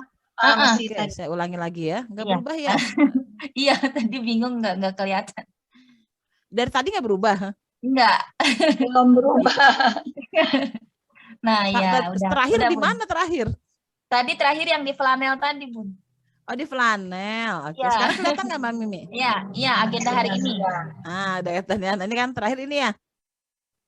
Oh, ini. Nah, iya, ini yang buku. Ya. Buku kelihatan dah? Iya, ini yang buku Bunda. Buku-buku ya. Nih dapatkan di Mbak Mimi bukunya. Masya Allah. Nah, nih agenda hari ini itu ditulis. Ini pokoknya contoh aja template-nya. Silakan nanti di print out ya Bun. Mbak Mimi boleh koordinir ibu-ibunya biar punya program. Ini boleh berbentuk, mau pakai sebesar ukuran HVS seperti ini boleh. Mau lebih kecil juga boleh, setengah HVS. Silahkan aja di print out. Nah ini membantu banget gitu supaya kita punya agenda yang jelas, target-target Ramadan yang lebih jelasnya, ada tidy time juga, ngerapihin waktu untuk bebenah ya, beberes rumah juga ada prioritas apa yang mau dikerjakan, itu perlu juga gitu.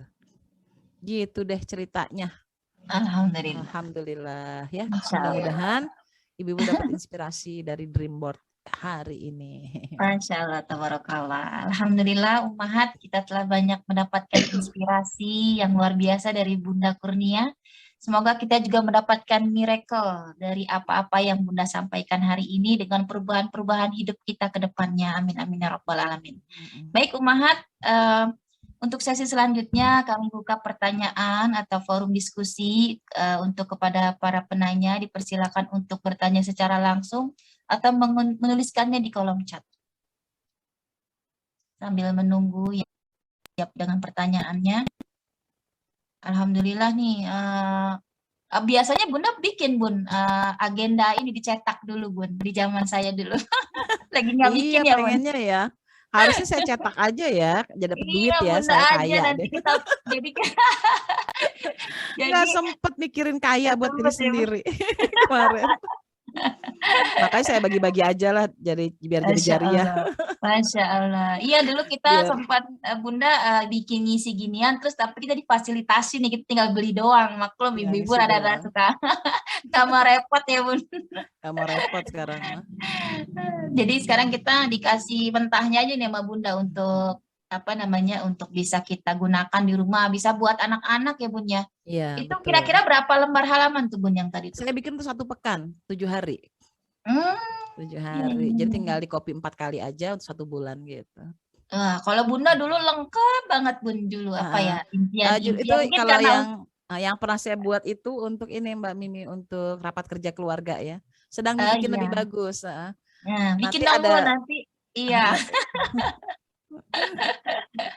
Bikin lagi Bun, dicetak kan Iya. gampang, percetakan Lagi udah banyak. ditambahin.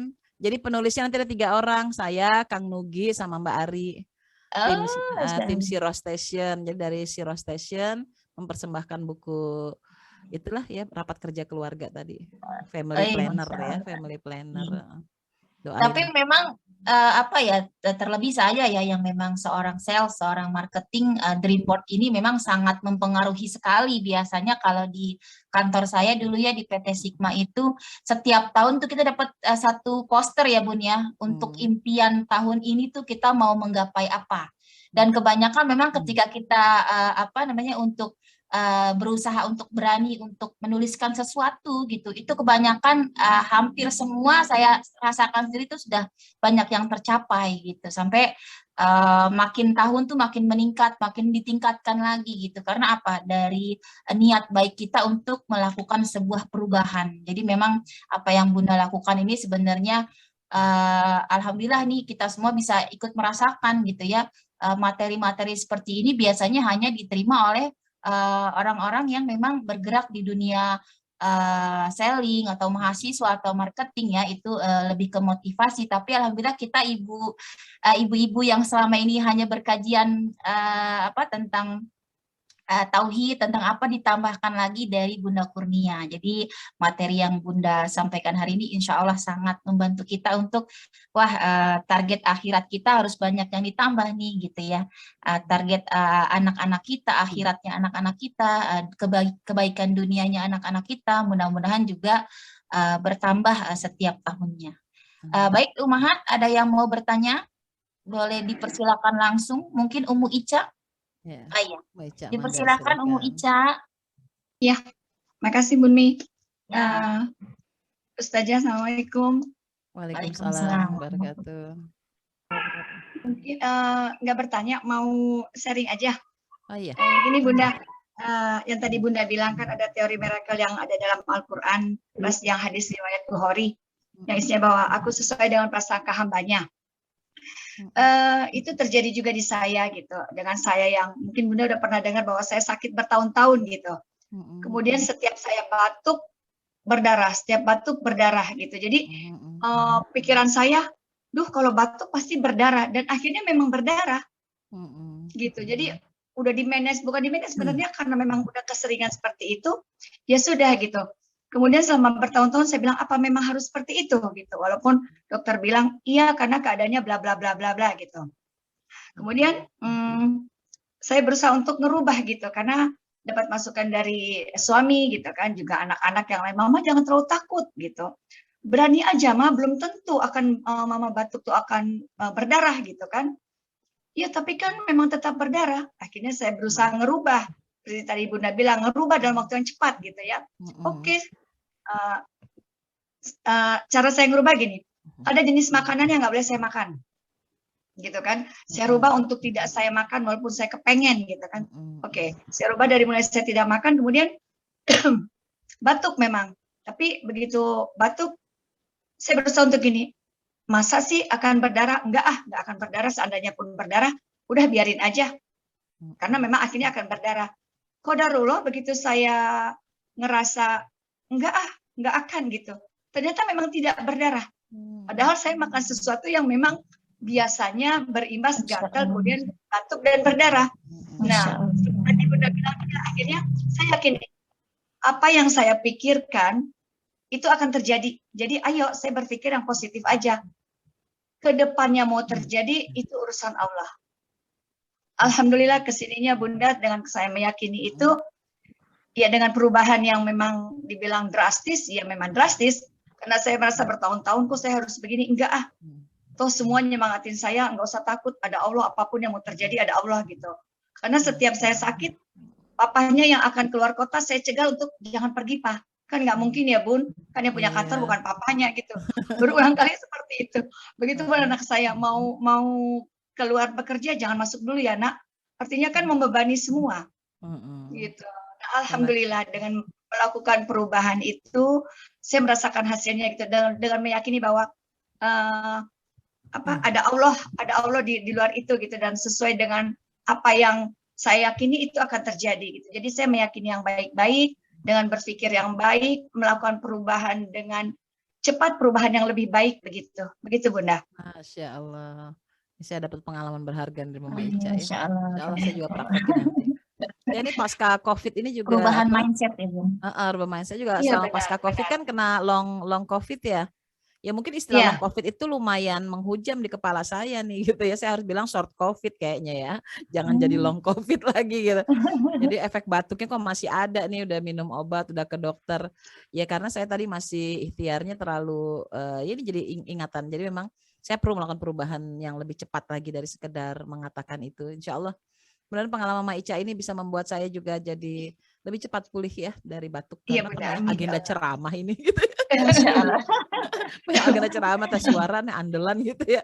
Saya mungkin harus ngobrol ya, jangan gatel gitu. Iya Bunda, benar Bunda. Karena kan COVID itu lumayan lama dan saya termasuk yang komorbid kan. Dan sampai detik ini memang saya tidak vaksin. Walaupun dokter sudah membolehkan dengan vaksin Pfizer, tapi tetap nggak boleh batuk dan sebagainya. Itu kan artinya di dalam tuh, aduh yang sehat aja anfal. Saya bagaimana? Ya tadi balik lagi ke mindset saya, Allah punya cerita. Saya ikhtiar aja. Ternyata alhamdulillah gitu. Kalau memang terjadi itu urusan Allah gitu kan. Itu artinya sudah takdir, tapi tetap menjaga dengan cara ya memang bertemu dengan orang-orang di luar tidak akan saya lakukan. Hanya dengan lewat seperti ini kajian online, alhamdulillah diikutsertakan oleh Burmi ya dan Umi Dane, saya diajak di sini. Jadi toh saya masih bisa kok mengikuti kegiatan tanpa harus saya berinteraksi langsung yang memang mengakibatkan saya jadi nanti berpikir aduh nggak bisa ini nggak bisa itu kan merusak semuanya. Alhamdulillah bisa benar melakukan perubahan dengan cepat dan mindsetnya benar-benar dirubah Bunda. Masya Allah. Kun ya kun. Jazakillah khairan Ica. Ya wajahillah dan sharingnya. Oke, lanjut. Kita dapat pengalaman yang baik ya dari Ummu Ica. Ini ada pertanyaan Bunda Kurnia di kolom chat ya. Izin bertanya Bunda Kurnia, bagaimana tips untuk mempertahankan kebiasaan baru yang baru kita mulai?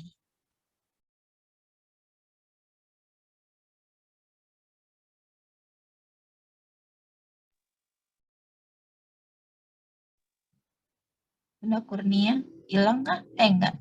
Ya, sebentar. Audionya ya. Oh lagi batuk. Agak batuk ya, nih, ya. Masya Okay, Allah. Semoga cepat pulih. Bagaimana tips untuk mempertahankan kebiasaan baru yang baru dimulai? Ya udah lakukan aja, nggak usah dipikir-pikir gitu ya. Jadi kebiasaan baru itu memang dia nggak akan jadi baru lagi ketika kita sudah melakukannya berulang-ulang. Prinsipnya adalah ulang aja terus perilaku itu, kalau bisa latihannya selama 90 hari. Ini teori otak juga, bahwa teori otak itu selalu punya ruang berpikir dikasih kesempatan untuk 90 hari bekerja. Setelah 90 hari bekerja, dilakukan pengulangan seperti itu dan rutin dilakukan, maka selanjutnya itu sudah menjadi habit, kebiasaan. Dan kita nggak perlu lagi ngerancang-rancang, udah jadi kayak autopilot disebutnya ya. Sistem yang sudah bergerak dengan sendirinya, yang nggak pakai diinget-ingetin lagi, udah kayak persis seperti peringatan. Ini waktunya makan, ini waktunya minum gitu, ini waktunya mandi gitu. Udah seperti itu nantinya. Jadi kebiasaan baru yang sering dilakukan berulang-ulang selama 90 hari, itu juga nanti akan menjadi refleks gitu. Oh ini waktunya sholat malam ya sholat aja gitu, nggak perlu lagi dirancang-rancang sebagai agenda yang berat. Ini waktunya tilawah ya tilawah aja gitu ya. Jadi kayak udah ada panggilan jiwa gitu yang terus-menerus membuat kita secara sistem tubuh kita melakukan autopilot ya, autopilot penugasan-penugasan terhadap kebiasaan tersebut. Syaratnya 90 hari kerja, itu aja sih latihannya gitu. Mangga, selanjutnya siapa lagi? Ada yang mau bertanya lagi, Umaha? Ya, mumpung Bunda Kurnianya masih punya waktu hingga 14.30. Mungkin Bunda Dewi Kurnia dari Palembang mau bertanya. Wah, ada jauh-jauh nih ya. Dia dari Tegal juga ya, saya lihat. Iya. Insya Allah. Oke, terima kasih Bunda Mimi. Ini mau tanya Bunda. Nah tadi kan harus dengan waktu yang cepat ya, ininya tadi ya perubahannya itu. Kenapa gitu? Kalau misalnya cepatnya itu kan relatif ya setiap orang ya. Jadi terus bagaimana kalau orang yang memang orangnya agak lelet gitu. Jadi biasanya pelan-pelan gitu, kalau bisa langsung cepat gitu. Apakah itu tidak akan menghasilkan keajaiban atau apa gitu bedanya antara perubahan yang cepat dengan perubahan yang lama gitu. Iya. Nah, itu aja. Baik, jazakillah Bunda Dewi. Jazakillah khairan Bunda Dewi. Iya. Jadi ini maksud dengan perubahan cepat di sini adalah keberanian mengambil keputusan di dalam otak dengan cepat. Jadi tidak menunda-nunda, tidak mengulur-ulur. Jadi bukan kecepatan langkahnya, tetapi lebih kepada kecepatan keinginan untuk berubahnya. Atau memutuskan dengan cepat. Seperti yang tadi Mama Ica lakukan gitu ya. Dia sudah mendoktrin dirinya dengan kalimat bertahun-tahun aku selalu batuk dan muntah darah gitu ya, selalu berdarah batukku. Nah, image itu terus dibangun dalam otak sehingga akhirnya otak memerintah mekanisme tubuhnya untuk setiap kali batuk dia selalu berdarah kan gitu. Itu tadi saya sudah sampaikan cara otak bekerja. Nah, ternyata beliau dengan sedikit saja mengalami perubahan dengan cepat itu mengubah mindset tadi. Jadi yang cepat adalah cara berpikirnya. Masa iya sih saya bakal sakit terus kayak gini? Insya Allah lah kalau saya betul-betul menjaga diri, nggak makan makanan yang dilarang, maka saya juga nggak akan pernah ngalamin batuk berdarah lagi gitu. Dan ternyata cara berpikir yang berubah dengan seperti jentikan jari tadi kan, kalau pikiran tuh berubahnya bisa cepat ya, beda sama gerakan ya. Kalau gerakan pasti pakai body language, jadinya lambat banget, itu beda ya. Jadi beda dengan sifatnya lambat dalam gerakan maupun lambat dalam berpikir. Tapi memang kecepatan mengambil keputusan untuk berubah itu. Jadi itu Bunda Dewi. Intinya adalah kita mau berubah dengan cepat. Seperti, oke, saya mulai tahun ini tidak akan pernah meninggalkan qiyamul lail lah, gitu aja. Pokoknya kebiasaan baru tahun ini adalah qiyamul lail sepanjang malam gitu ya. Saya akan lakukan setiap malamnya. Walaupun cuma 2 rakaat dengan 1 witir, nggak masalah. Walaupun sholatnya tidak persis di jam 2 malam seperti Nabi Daud alaihissalam biasa melakukan. Karena kan sebaik-baik sholat malam tuh sholat malamnya Nabi Daud, jam 2 malam ya. Nah kita mungkin menjelang subuh 2 rakaat dengan 1 witir, enggak masalah juga. Atau mau habis ba'da isya di sepertiga malam pertama, nah ini juga boleh gitu. Yang penting kita sudah berniat. Nah apa yang terjadi nanti keajaiban memang benar ya, pasti akan ada perubahan dalam hidup kita. Nah orang yang menunda-nunda inilah orang yang seringkali jadi lambat mengambil keputusan. Ntar aja lah, masih muda gua gitu ya. Emang itu mah kerjaannya nenek-nenek sholat malam misalkan gitu ya. Jadi berlambat-lambat gitu dalam mengambil keputusan untuk melakukan perubahan diri.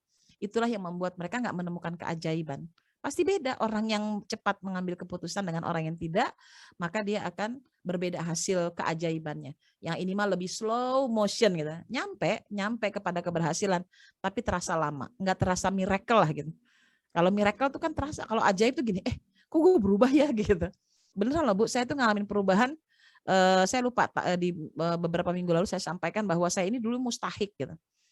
menerima zakat. Lalu kemudian di tahun kelima perkawinan saya memutuskan berdoa, ya Allah saya tidak mau lagi jadi mustahik, saya mau jadi muzaki. Begitu saya bilang saya mau jadi muzaki, saya bertemu dengan pekerjaan yang bisa menghasilkan uang banyak gitu. Beneran gitu ya. Jadi saya jadi bandar dulu, jadi bandar Tupperware gitu ya. Saya senang dagang Tupperware keliling-keliling gitu ya. Dan itu laku kata Tupperware-nya sampai jadi manajer di Tupperware. Seru lah gitu dunia-dunia kerja seperti itu. Yang akhirnya mengubah paradigma saya. Tadinya saya seorang yang mendapatkan zakat, berubah menjadi orang yang memberikan zakat kan. Kayak gitu. Jadi di paradigma sih Bunda Dewi ya, lebih ke paradigma, bukan soal kelambatan gerak ya, bukan. Ya, Baik, Makasih, jazakumullah Bun. khairan, Bunda Ya, Kurnia. Jadi jangan banyak pertimbangan dan jangan banyak ragu-ragu ya Bunda ya. Iya, kalau kebaikan Jalan ya. aja dulu, langkah aja gitu ya. Kalau untuk kebaikan pokoknya jangan ditunda. Tapi kalau untuk keburukan ya ditunda. Itu harus dipikir ulang. Nah kita tuh suka terbalik ya. Kalau keburukan hayu, gak dipikir ulang. Giliran kebaikan dipikir ulangnya kelamaan. Gitu. Jadinya udah gak berubah-berubah. Gitu. Giliran yang buruk suka spontan gitu ya Bun. Spontan, gitu. Baik, Bunda Kurnia, sebelum ke Umu Cici saya bacakan dulu ya di kolom chat. Iya, Ada Umu Novi.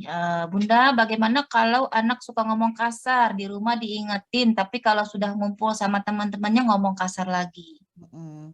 Ya memang tugas orang rumah adalah selalu menjadi pengingat bagi anak.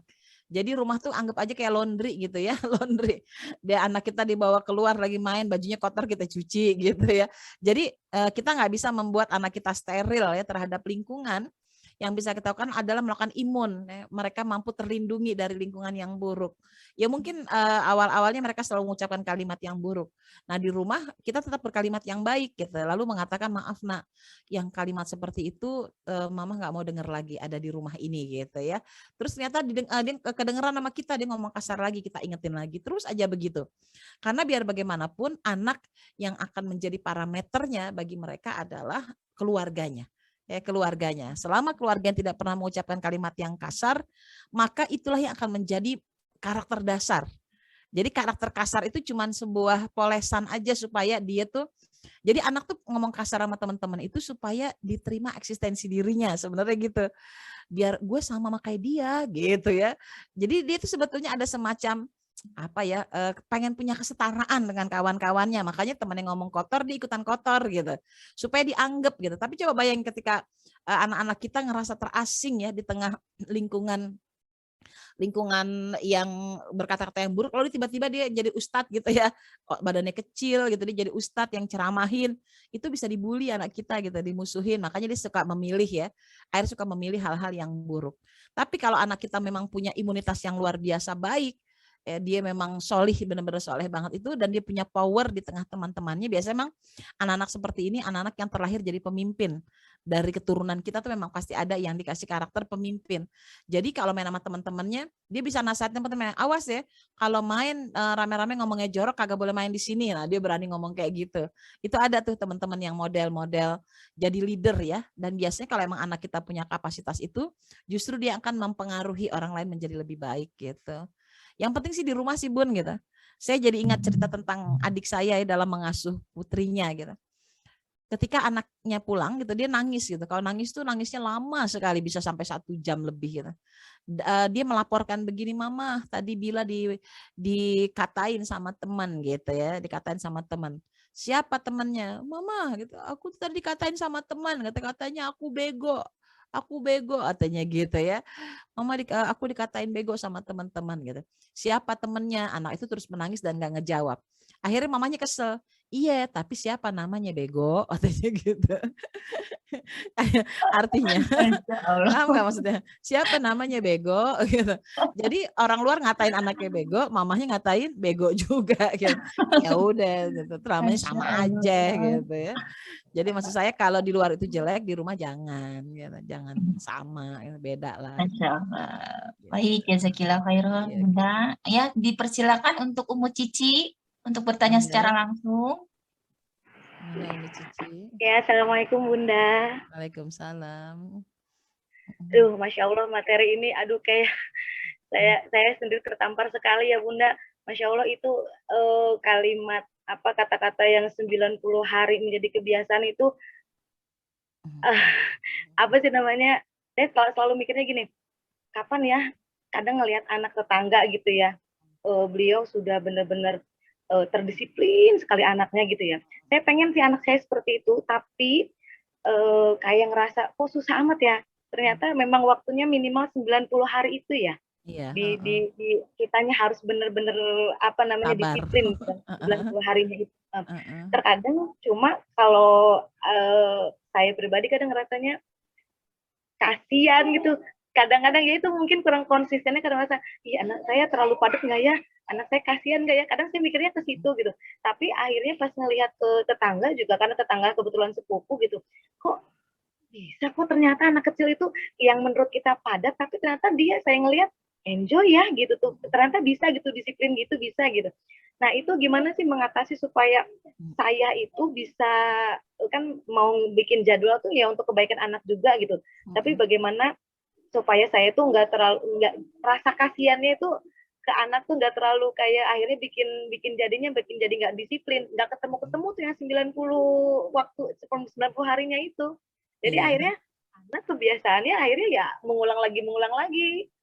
Jadi kesannya saya disiplin hanya pada saat suatu waktu, satu lainnya enggak. Anak nggak berubah, ya begitu akhirnya. Gimana itu Bunda? Upgrade ya, iya. Jadi memang tugas orang tua sebetulnya adalah memastikan punya kurikulum dalam pengasuhannya. Nah, kurikulum pengasuhan itu memang ditentukan dari tahapan-tahapan pengasuhan, Bun.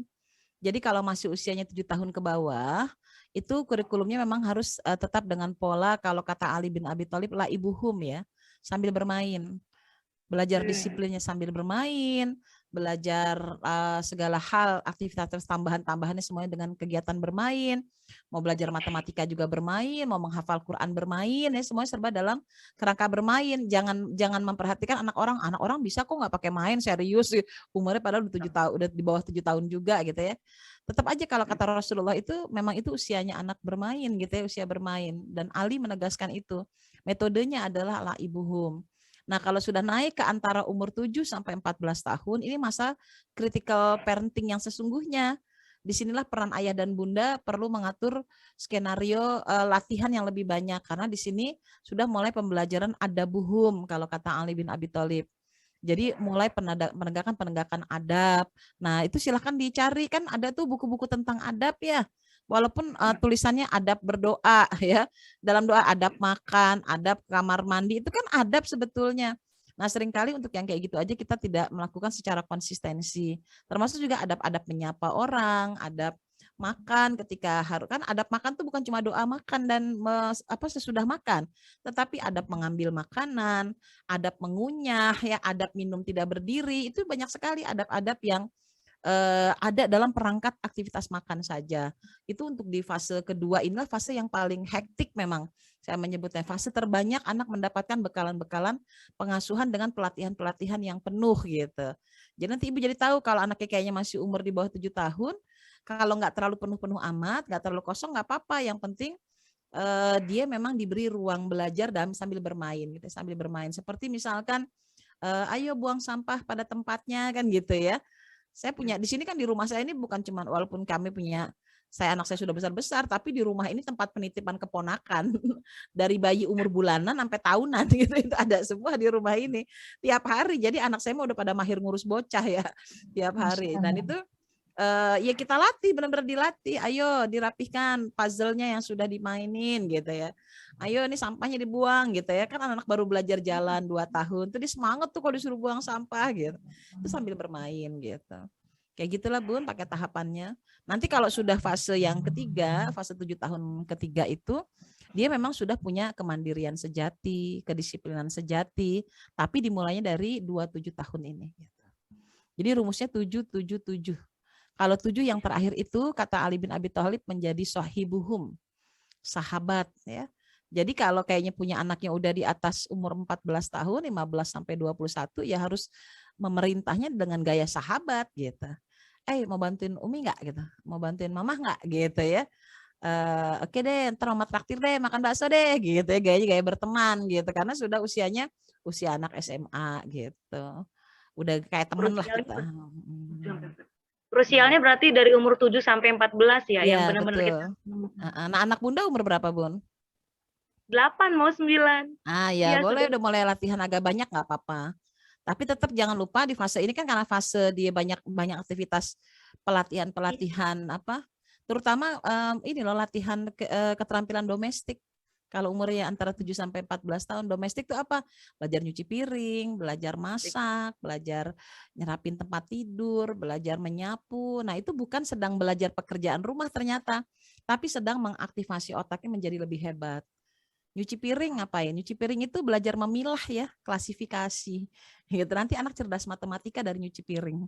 Karena dia mengklasifikasi, mengurutkan ya, lalu mengambil keputusan kan mana duluan nih, sendok dulu, gelas dulu, apa piring dulu gitu. Nah itu kita ajarin tutorial nyuci piringnya. Nanti kumpulkan nak gelas dengan gelas, sendok dengan sendok. Jadi anak-anak saya itu kalau di rumah ini nyuci piring, itu otomatis tuh tangannya langsung kayak nyusun gitu. Sendok dikumpulin jadi satu tempat, gelas satu tempat. Langsung mereka akan ngerjainnya dengan cara bertahap, gelas dulu, sendok, piring, baru nanti benda yang berlemaknya. Nah itu membuat anak cerdas matematika. Belajar nyapu itu bukan belajar nyapu ternyata, belajar buat otaknya tuh menjadi detail. Kedisiplinan itu aja Ibu, jadi jangan ngeliat kedisiplinan kehebatan cuma pinter otak doang, tapi ternyata justru kita tidak melatihnya di kecerdasan domestik gitu. Nah kecerdasan keterampilan domestik ini itu paling dasar yang wajib dikenalin orang tua, karena itu masuk kategori adab, ada buhum gitu ya. Semua sahabat-sahabat kecil Rasulullah yang tinggal bersama Rasulullah, Anas bin Malik, siapa lagi Robi'ah, kemudian Abdullah bin Ja'far gitu, kemudian siapa lagi Zaid bin Harithah, Usamah bin Zaid, Aiman, itu semua adalah anak-anak yang kalau tinggal sama Rasulullah mereka ngebantu Rasulullah, ada yang nyiapin air wudhunya, nyiapin handuknya kayak gitu, nyiapin pelana Rasulullah untuk kuda-kudanya. Jadi itu tugasnya di usia itu. Gitu. Cerdas insya Allah anak belajar detail ketika nyapu. Nyapu kan belajar detail Bu. Mereka nggak bisa bedain loh kalau ada remah-remahan itu dianggap sampah atau bukan. Kalau kita orang tua kan tahu itu sampah tuh. Itu ada rambut ngerual-ngerual di karpet kan, kata kita mah sampah. Kata anak bukan sampah. Nah kita ngasih tahu. Ini sampah nak, bersihkan ya. Dengan sabar dan ngerjainnya bukan semua kerjaan kayak kerja rodi ya. Ntar dia nyapu, dia nyuci tiap hari, kagak. Selang-seling aja gitu, nyantai, tetap sambil nyantai. Kerjaan.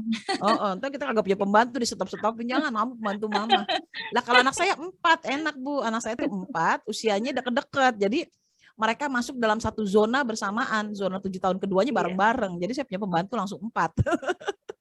Jadi enak bagi-bagi tugasnya. Kalau anaknya jaraknya kejauhan umurnya, kayak Mimi no, anaknya jauh banget jarak usianya kan, jadi beda fase pengasuhannya. Insya Allah. Baik, jazakumullah khairan Bunda. Ini ada satu penanya, mungkin ini terakhir ya untuk sesi kita, karena kita selesai di 14.30 sebenarnya. Mohon ridhonya dulu, boleh nggak nih Bunda? Iya, saya sih boleh aja. Boleh. Kalau ada 2 nih. Baik, saya tutup sampai Ummu Busro ya, terakhir ya. Ada 2 penanya lagi. Dari Ummu Rahma yang pertama, bagaimana cara mengubah kebiasaan anak yang tidak baik, di mana anak ini punya sifat yang introvert dan egois, cuek di usia anak menuju 20 tahun, di mana selalu menangkis bila dinasihati. Jazakillah Ustazah. Ya ini nih udah ya orang bilang mah ya udah kelewat ya. Jadi punya hutang pengasuhan ya Mbak Mimi ya, kalau dalam bahasa fatheringnya. Ini suaminya Mbak Mimi ini timnya Ayah Irwan juga bersama Ajo Bendri. Jadi ini sudah punya hutang pengasuhan ya Bu, Ibu dah wajib bayar hutang dulu ini ke dia gitu.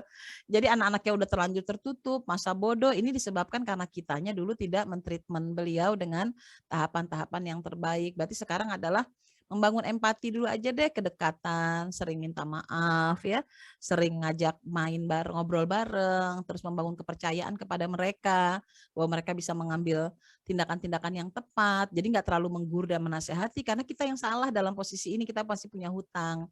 Nah setelah itu nanti kalau mereka kayaknya udah mulai terasa sama kita, udah mulai kayaknya dia udah mulai mau dengar omongan saya nih, disitulah kesempatan ibunda semua memberikan masukan-masukan. Dan yang perlu diingat adalah menasehati anak itu tidak selalu dengan lidah kita.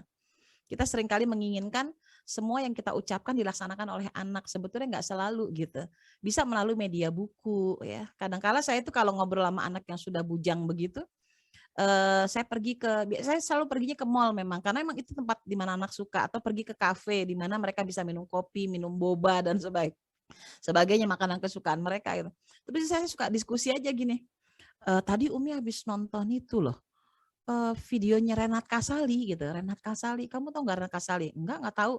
Saya ceritain siapa Renat Kasali sebagai seorang pengusaha sukses Indonesia yang punya rumah peradaban. Terus saya bilang ada loh generasi itu, katanya kata dia ada namanya generasi strawberry katanya. Generasi strawberry ini kan generasi yang kayak strawberry, generasi yang kalau taruh di luar busuk, taruh dalam kulkas busuk juga. Dekat dengan buah yang lain ikutan busuk juga, daya tahannya sangat rentan gitu. Nah, tuh generasi strawberry tuh kayak gitu. Cakep bentuknya, kelihatan menarik, menggoda, tetapi tidak mampu bertahan lama.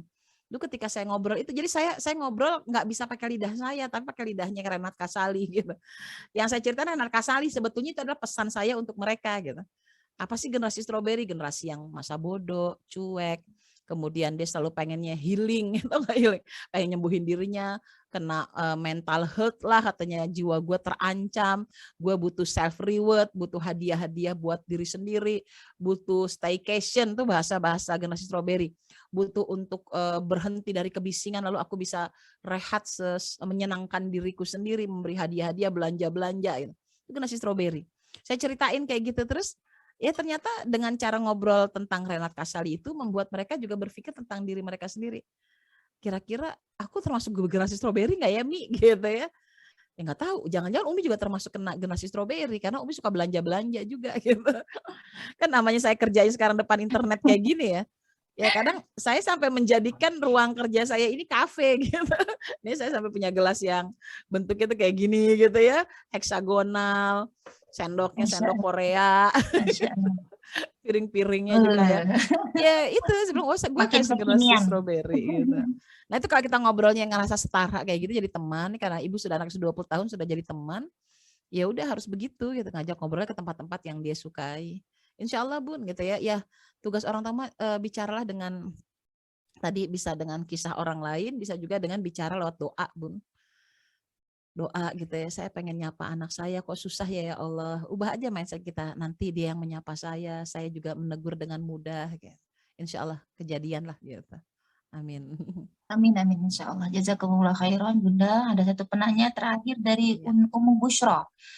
Bagaimana cara menyentuh hati remaja untuk tidak meninggalkan sholat? Kebetulan saya guru di SMK. Sangat prihatin di usia mereka yang sudah balik, mereka masih abai dengan ibadahnya.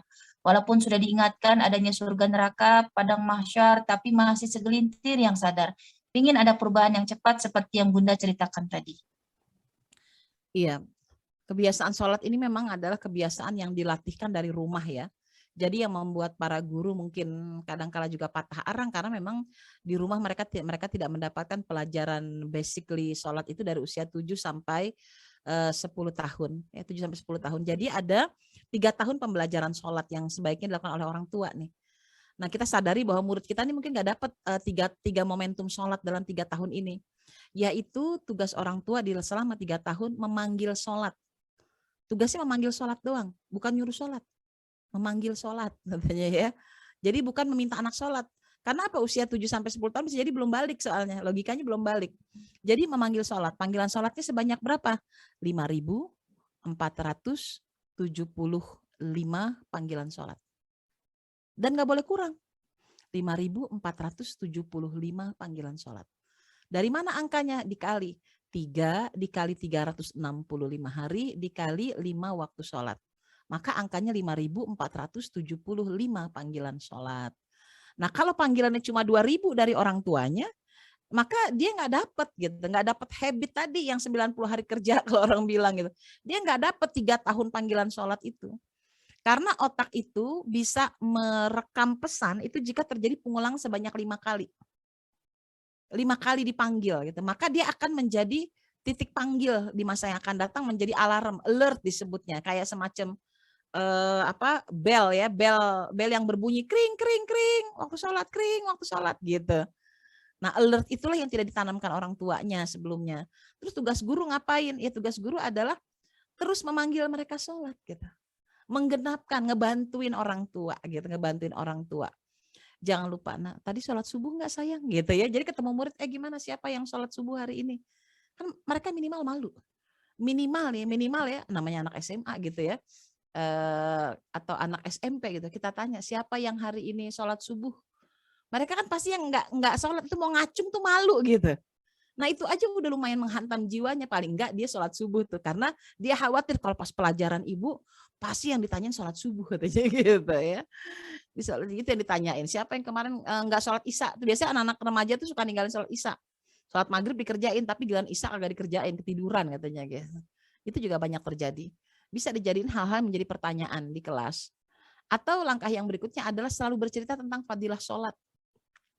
Fadilah sholat ya, bagaimana cerita tentang, jadi cerita-cerita kayak gini banyak, ibu boleh browsing internet lah. Misalkan ada cerita seorang ibu yang punya anaknya panas badannya, dan dia orang yang miskin, nggak punya uang buat beli obat. Yang bisa dia lakukan adalah sholat. Maka dia pun sholat terus anaknya dikompres. Selesai sholat 2 rakaat, kompresannya diganti, dia kompres ulang, lalu dia sholat lagi 2 rakaat terus. Jadi dia sholat di antara 2 kompresan anaknya, dan panas anaknya tidak turun. Tiba-tiba pintu rumahnya diketuk. Lalu datanglah seorang dokter mengatakan, "Ibu, apakah ibu tadi menelpon saya?" "Tidak, saya tidak menelpon Tuan." "Saya tidak punya telepon, hidup kami miskin, jangankan punya pesawat telepon gitu ya. Tapi tadi ibu telah telah menelpon saya untuk saya harus mengobati anak ibu." "Betul, anak saya sedang sakit, tapi saya tidak pernah menelpon Anda." Maka sang dokter ya tentu saja jiwanya sebagai seorang dokter, dimanapun ada orang yang sakit akan ditolong, maka dia pun menolongnya gitu. Kemudian ditolonglah anak itu, diberi obat, dan anak itu sembuh, alhamdulillah sembuh.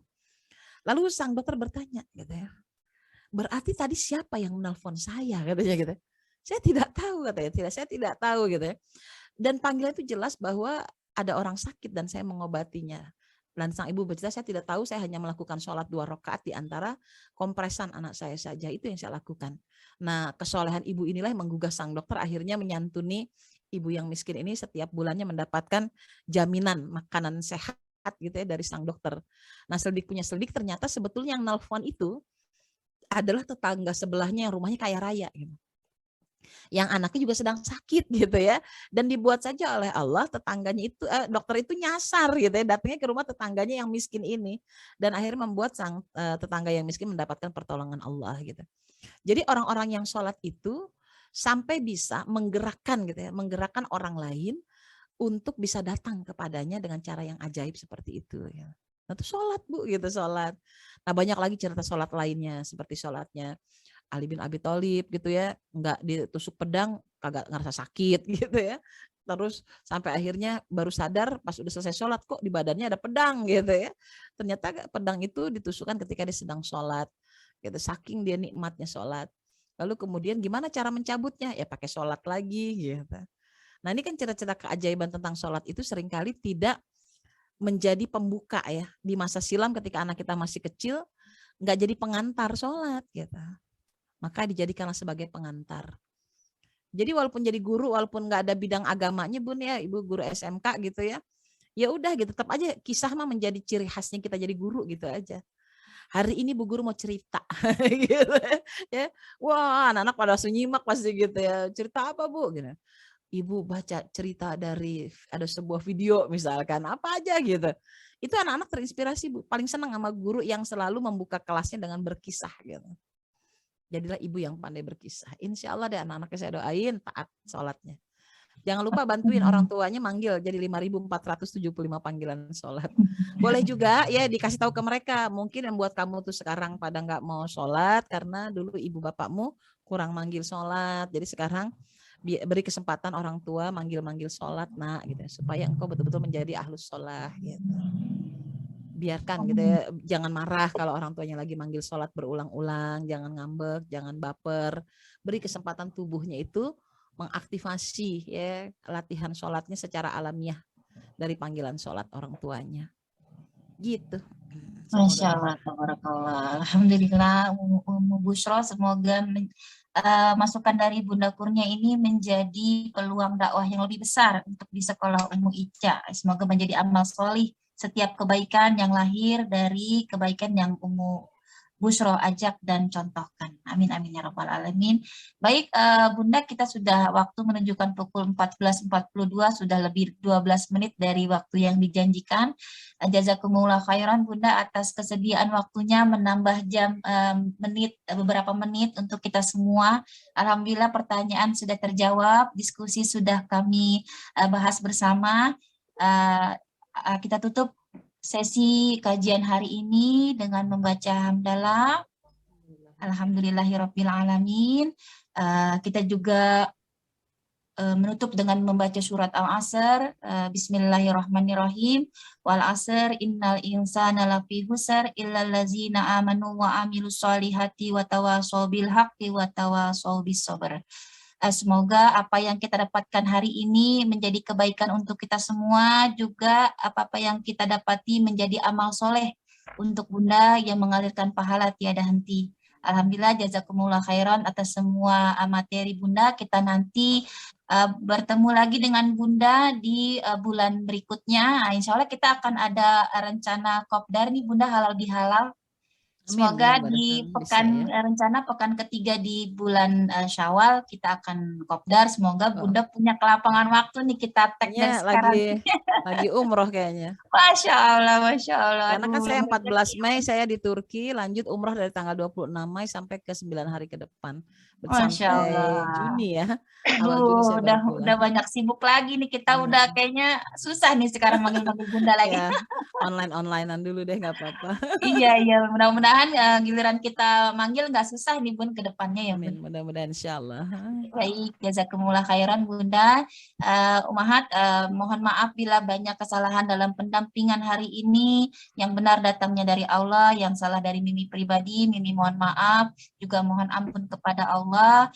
Billahi taufiq wal hidayah, waridha wal inayah. Wassalamualaikum warahmatullahi wabarakatuh.